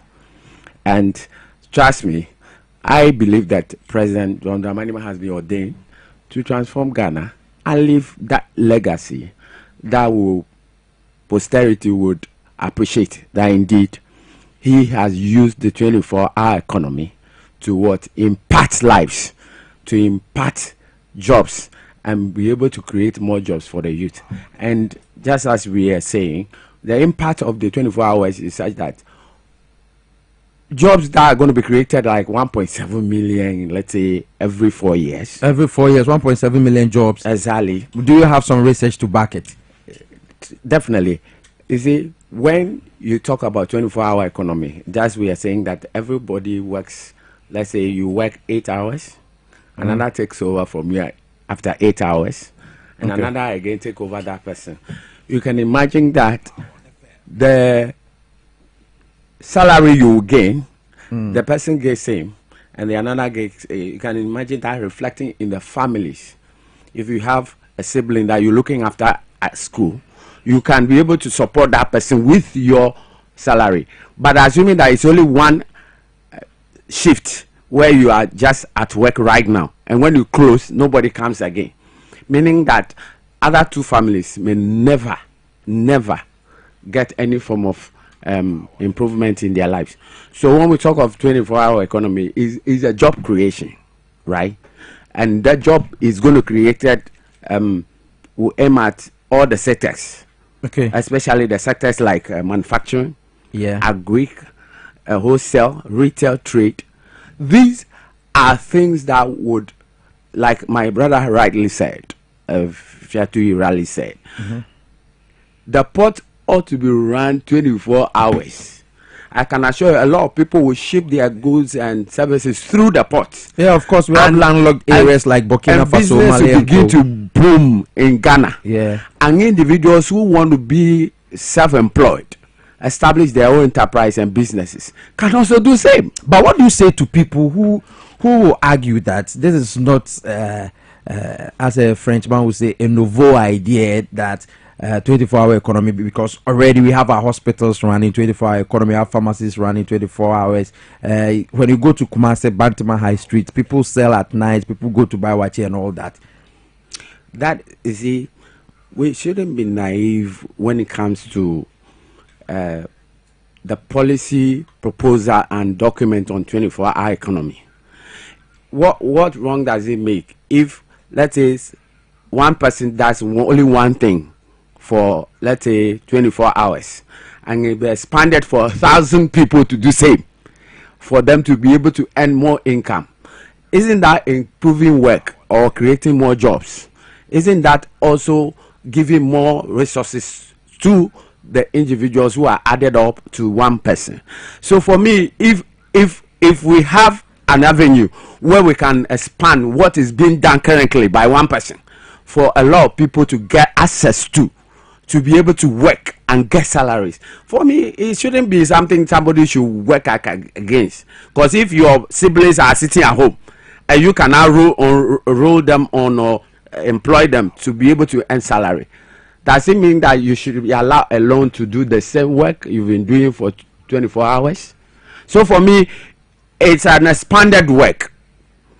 It's a means to expand the work that is already existing and create more jobs for the youth to what? Get gainful employment. And so we shouldn't say that it's existing as in the pronounced policy form. No.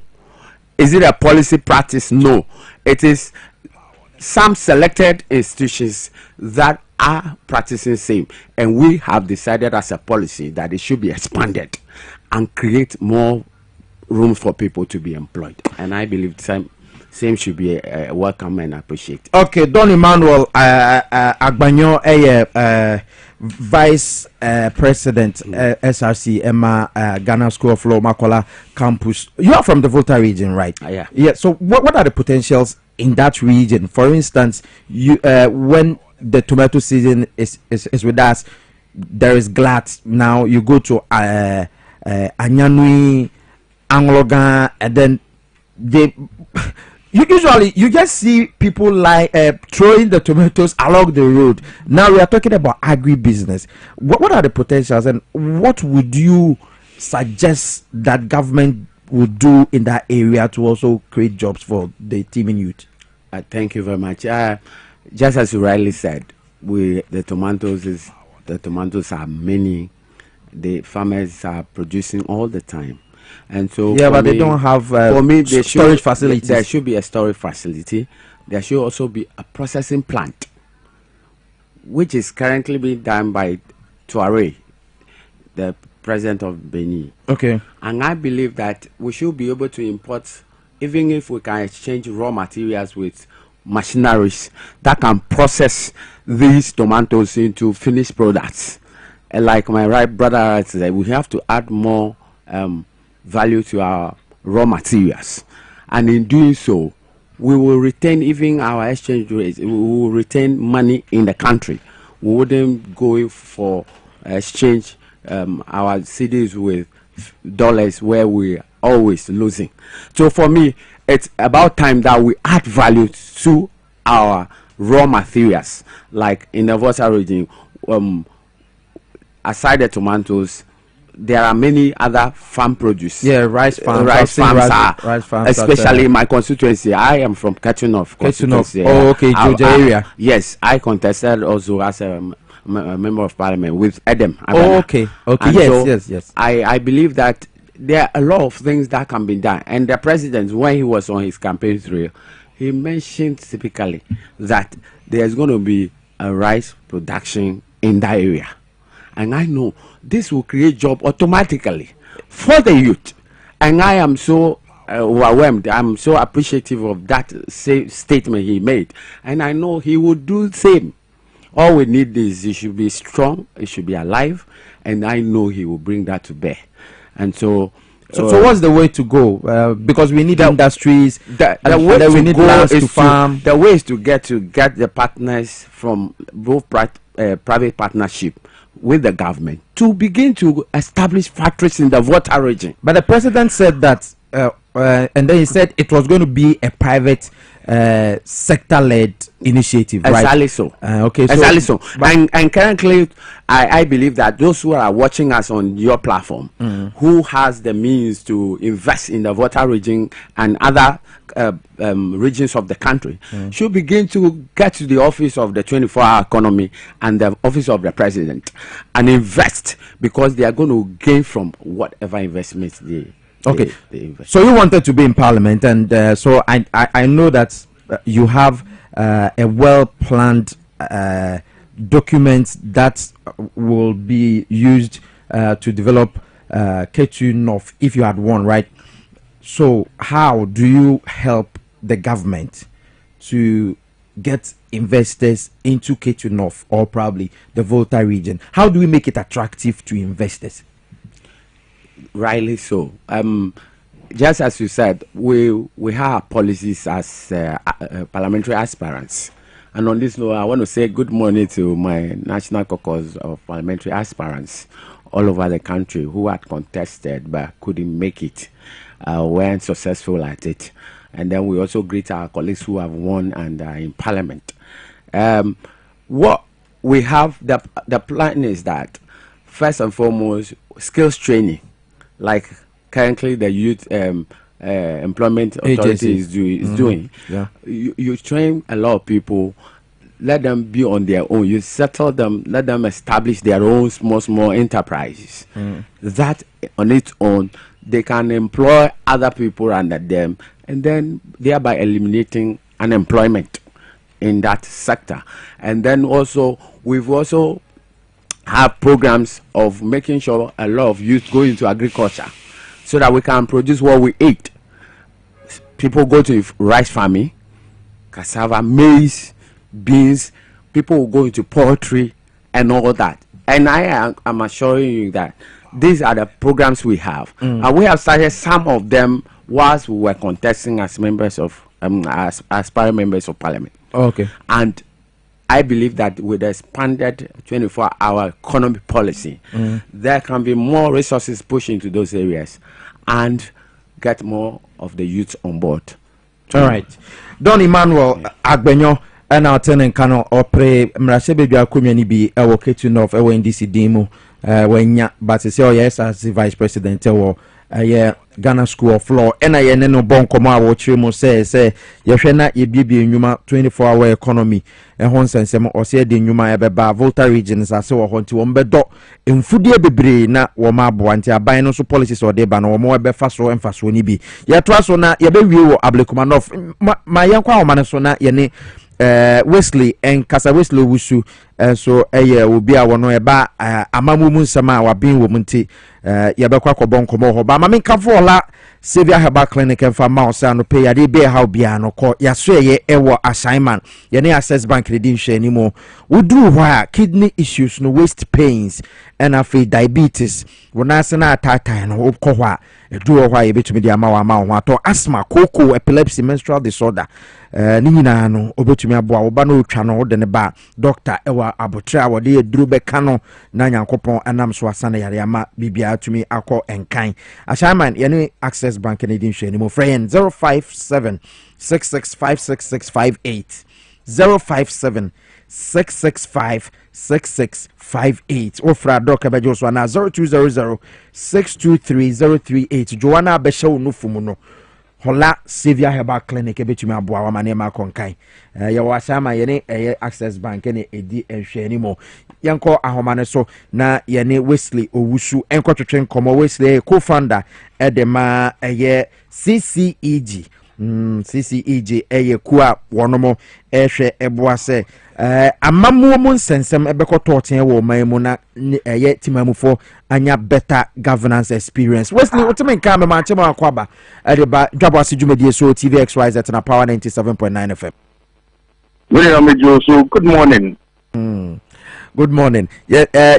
Me hu wa check akra na CCEG hot saying anope. Oh, I have a call Center for Civic Engagement and Governance. Juma there and say you bet kwine or Ghana Hana ya church some governance, any other related issues that has to do with civil engagement generally. Ghana, and particularly in the area of local governance.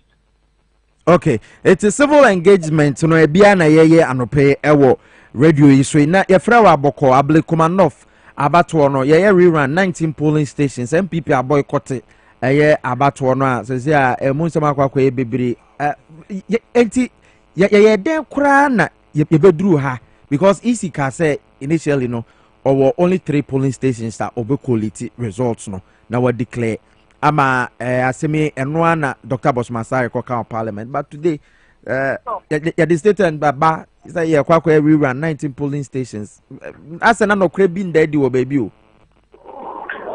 maminchia with you for nyina first of all no as a statement of this magnitude you who be the Ghana but they are normal these things do happen in every democratic dispensation somewhere around 2008 change constituency at the time now John Evans Atambo is now a Navy, but there was one particular polling station that needed a rerun. Which is Electoral Commission, they have the right to conduct that rerun. Somewhere around 2020 or so, I was singing East and singing West, one of them. And also one polling station and the EC has been mandated by Regulation 47 to do rerun. I don't know any big deal but for us to have as large as 19, which is a very significant number of polling stations, to be rerun, a big deal, Kakra. A big deal. How? Big deal, saying. Okay. Although the issues surrounding Ablekumanov, no. A lot of it has to do with the violence and the tension that happened in the constituency on the day of the election. I think the number actually about 37 or 38 polling stations, but if you call it or no verification, audit or the bar 19. Those 19 polling stations have created a situation to see an MP that particular constituency, which is not a good thing for our democratic processes at all. And this is 6 months into a new government. There is a need to find finality to Ablekumanov issue. No, if the EC regulated by law and by the public elections regulation have the right and the mandate to conduct rerun. There was our police stations, specific police stations now. It is only it's only proper there. Even though as it stands now, a vote of no confidence sort of has been passed by both the MPP and the NDC on the leadership of the Electoral Commission. Once they still have the mandate of the people and the constitution to conduct their business. And that is to ensure that 19 police stations now are marked for rerun. All of those things are conducted freely and fairly. Now you MP, constituency hall. Now and the colleagues on our parliament. Then we can run this country as a nation. It's MPP for a boycott sites and say easy. Anya fair to them because initially EC Eka said 3 polling stations nanka uhia air security na or they are collating na and they one more boycotting. How does that affect the entire governance architecture of Ghana? Well, to be fair, the NDC has the right, the MPP government, the MPP as a party has the right to protest whatever agreement or almost say it is not fair to them. And they have the right to do so by going to court. However, no, as an interest person in this space, I do not think boycotting the election would have any significant impact. Would not have a significant impact on the democratic processes. Because for boycott here, what is basically means is you will not have even the opportunity to put up a representation for the people who believe in the ideology of that political party to go and exercise their franchise by voting for the candidate of their choice. It gives the NDC a leeway to field any candidate at all, which I believe there's already a candidate, to go unopposed. And also, it is not a process that we would ideally as an institution want to support. However, if they have expressed very important reservations about why they think they would not field a candidate, they will not participate in the process, I think they reserve the right to do so, and that will be on record. I see, but people are blaming the Electoral Commission. Say, woman are mass confusion when you know, but senka woman dealings are very fair and transparent. Anka when you know, but what do you make of that? Well, okay, so possible, but these are sentiments that people would express. And another angle of it is when they say, "Basa I see what Abdulkumanov." I do not think the EC would deliberately instigate Basa. Because of all the 31,000 polling stations in the country, now out of it, only 19 of it is being contested now. These are human institutions. Almost 100% all the time. So when some of these overlaps happen, the Constitution makes provision for a rerun for some of these polling stations. Imagine, say, these polling stations where the election was not conducted in this polling station because of it there is your case maybe at all, and which would warrant a rerun anyway. And provision has also been made that if it is violence-related issues or if it is serious irregularities by whichever situation, there is still reserved the right to conduct the rerun. And I say, there were issues of irregularities, violence, natural disaster. This year, they will still have the right to exercise their franchise and cast their vote eventually, which is what the EC is currently doing. Okay. Until the current electoral commissioner and his head deputies are removed from office, they still have the constitutional mandate to carry out their duties, which is what they are doing now. Okay, Ghana near Sheho. A man for FCO where the NDC will goodwill. It's we one of my fan messages I have there. sanete security ho nsensem ufree said saying na enko no se na be ya they see here the other time na in repeating ho even though MPP are boycotted there. Yeah, benefit of hindsight into Buani Park. Yes. You see how the lapses, any the situation that created the lapses. It is only fair that they would put in measures to ensure that our lapses in CBO, so we can have a free and fair election at the end of the day. Then we can have a member of parliament in that state for that constituency occupying the seat in parliament. Then we can continue.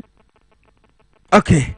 Wesley amenity my phone see emerepem ye nya ho a ye befro na ye san ne wo atwetwe nkomo ye da se ne mra wunya ye e de ema ye Wesley Owusu ye co-founder e de CCEJ onomo hwe amanyo nsem hwe se ne be ya amamu ho nsem ho nsem jetie no wo mo ekirekire bi mu e de ekire Ghana for ema ye nso ye hunu ya sede ema aban so hu na sede a ono so oye eno na ye ne no ekobo enkomo no ma menko mabedwafo na yemfa Ablekumanov asem no na yemfa enwie kra so me co studio ho ya wo Don Emmanuel Agbanyona na wote semene na kasa earlier ye ka 24-hour economy ho asem wono ye vice SRC vice president of Ghana School of Law and Albert Derrick Fiatui as executive director the Center for International Maritime Affairs Ghana hase and ono so we ha meko ne hode but ablade fie kuma the message back about say Ablekumanov will turn green soon, the elephant will shake and fall. What really happened that MPP today the MPP that used to sing praises for the EC is today saying the EC chairperson is not fit for purpose. So no questioner will be sir and so and no Ade Chris Ablekumanov rerun election NDC all the way. Paul Ameno Soji I say good morning Ayiko. NDC is the best experience ever for Ghana for Ghanaians. NPP never again. Vida Atel and so Vida Ate Eddie Abosses by this time on Saturday, Rabla Oben will be the MP for Ablekumanov. We messages are and also yede ebremwa free yeti for her. We will TV XYZ platform so later make Power FM platform so. Let me go to Albert. Albert Otena ye kwa kotwaba Ablekumanov MPP are boycotted. Munyana mu yes for you follow up all these happenings in the country. What do you make of the situation? Getting MPP to go to court for the court to just throw away their case and also for the MPP leadership to tell their members not to be part of the elections. What does that tell you? Thank you very much. I will not endorse indiscipline. I think that the MPP is becoming increasingly indisciplined and they are not respecting the laws of the country, unfortunately. And I think that it's not in order because they have gone to court and the court has instructed that they should participate in the process, and so it is only fair that they respect the law and do what is necessary. What I'm saying now, if the NDC should be doing same, I'll say it. And so I think that they should allow the systems and the structures to work. We as a civil society organization, we observe everything that happens. Just recently before the elections, they were on the rooftops praising the Electoral Commission, and now they are singing different songs, and we think that it's not fair to the Ghanaian people. And so we believe that for us to grow as a country, we need to respect our laws. And so we will call on them to change their mind, participate in the process. If they lose, they lose. If they win, they win. And that is what democracy is all about. To assume that automatically it should be a win for you, and if it's not going your way, you boycott it, is not helping the country or anybody, and even the MPP party. We need all parties in the country to be efficient and effective. And if we see any of them misleading their folks, we have to point it out. And that is what I have to say about the election. And we wish the process a smooth running, and we pray that those who are participating will come out successfully, and there will not be any misbehavior on the grounds tomorrow, because we need a united and peaceful country to be able to run our 24-hour economy successfully.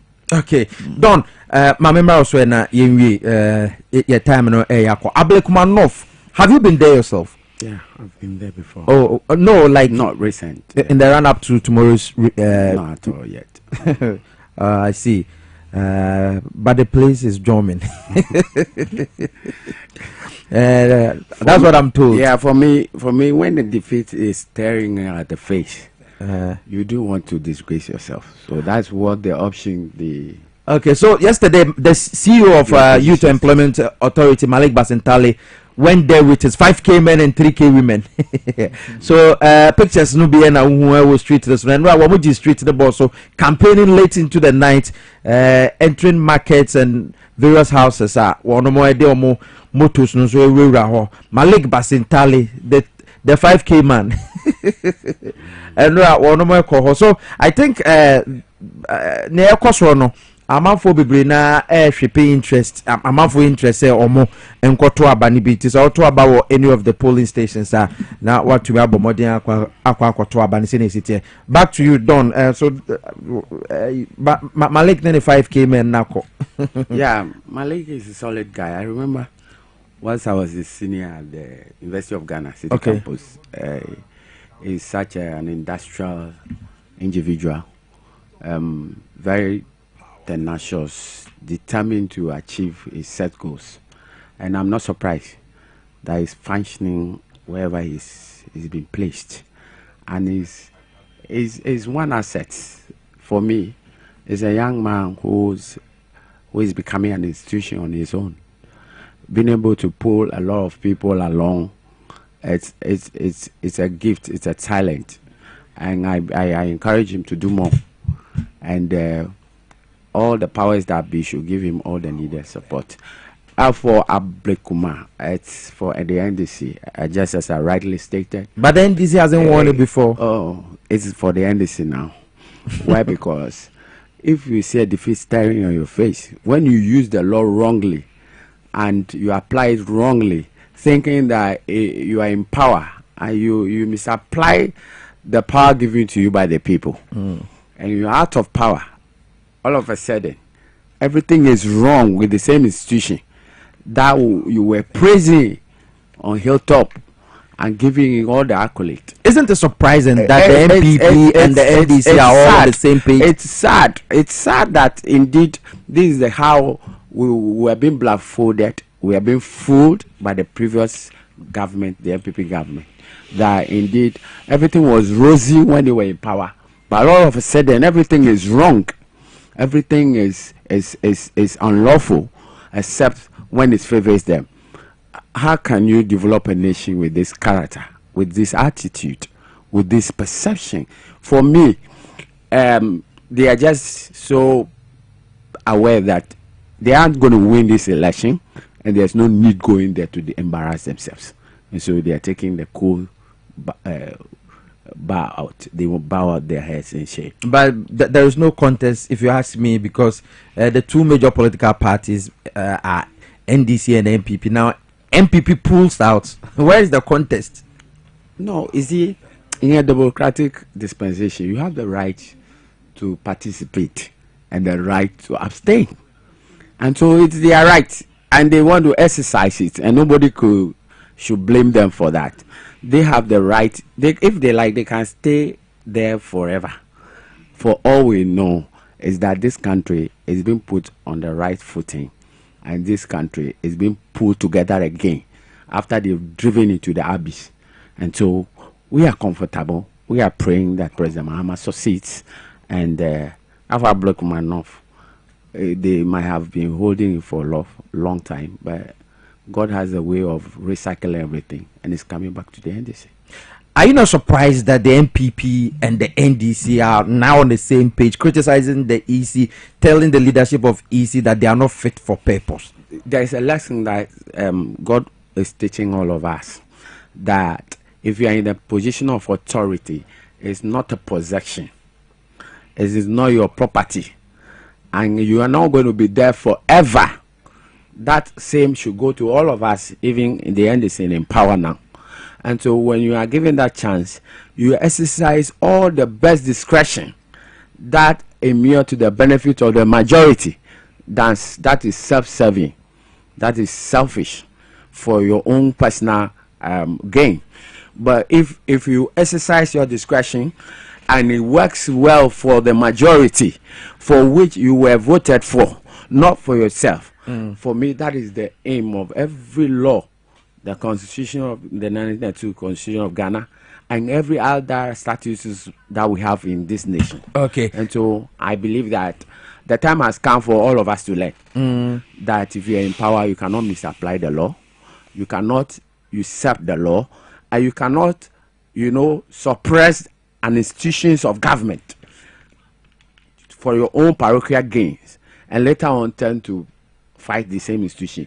Whatever I make out of any institution, or whatever we make out of any institution, if we make them a monster, if we make them look like they are doing the right thing when they were doing the wrong thing, it will come back to bite all of us. It will come back to bite all of us. Thank you so much for joining us here. Don Emmanuel Agbenyo, SRC Vice President of the Ghana School of Law, Makola Campus, and also Albert Derek Fiatui, Executive Director, Center for International Maritime Affairs, Ghana. Yapon, Madame Wasepan Samobae. Thank you very much. We are grateful for you. Yeah, but say share biom. Yeah, but say share biom. I wish you for yeah. The Jubedi ni na ACA wa say messages kakra dela dem Kofi or say so. This man is saying that he knows the work of the EC better than the EC workers. Where were they when the PO said their 19 scan copies were not from their polling stations? They should rather go to court and prove the authenticity of the 19 scan copies. I think he was referring to Gary Nimako. The Ladem Kofi Meda say, Patience Tugan, good morning. These MPP people, they don't respect Ghanaians. Okay. Good to be good. NPP is a diabolical party. Actually, Kwashi PSA, Gary is not going to answer your questions. Okay. Okay, they came earlier. Dr. Eric Kwame Nkrumah, President John Dramani Mahama's 24-hour economy initiative aims to transform Ghana's economic landscape through 8 thematic pillars. This initiative is crucial for Ghana's development. And then what state you are? Medase. Kujua Sempa Furniture Kumasi do Medase. Medimoses Clinic. Thank you so much. Some of us support. Yeah, the Drobia by friend Medimoses Gale Capsule say, boy, ma muje dear Fusani ye pa. Our video Mokoneko Pebia Bebow. Phoebe award video maybe to me a and so they free her. And what prostate issues and etc. Wow, but you matana say na wako Dr. Benya Kwina Watana. Now what's some yare kama pa hypertension, diabetes, sciatica, malaria, stroke, and nemo yare call Adenta yene Adenta Divisional Police Command edition anymore. Medimosis can only say for 31 years yasan yare sa ya home masem dantie ya authentic kohone ko san ho yare Adenta barrier yene Adenta Police Station edition anymore. Accra Central ya ASL building no more ministries. Eje kojo so ya school for the deaf ena Kumase for ya bekwa hene makoko ben obwase kwano so eho ena bekwa ko san ho yare Fred Doctor Nasa sending a WhatsApp message. I was 0244 068447 0244 068447. What I'm paying for Ebejo so kama pa ene wonso atumi abonkomo wonoma da roma ena yade dwumadi ebre wo asada kase nkoma team ni nyina Emmanuel Wusu ne Ella Opoko Desmond Sowa Prince K ena fe Elvis Ashite and Willie Sifa Ralph no mrante nyina eda mu nyina semu nso moto beboa na modi dwumadie no nso edebre nyame boa wochena yebesa ahia ewo dwumadie no so mo birthday so ho birthday so ho Ralph we there 1 minute I mean think free na yonko yes am for bebu mene special good morning and come Ali Bogoso wo hwe dwumadie 10 by 10 ana won so yacha happy birthday come Mrs. Arita or London Croydon hona wo we free ukuno ho Prince and our there by oba Sima Aretha Croydon London won so what there no Sandra Otu Sandy Baby and I from so Ghana Immigration Service Sandra Otu Sandy Baby wo ena won so udi birthday ene ena nyankopon enhira won to nkwanemu na o ma bibia nso enkoso kama pa emfa emao na Chairman Mohammed nso se ne bani di ne birthday Ali Mohammed Yasmin e wo Kwame Nkrumah University of Science and Technology or a 10 NDC member Ali Mohammed Yasmin, happy birthday to you for your from your dad Chairman Mohammed and our one also at the baye. Abusha for Damase ya di jumede ni si. Mede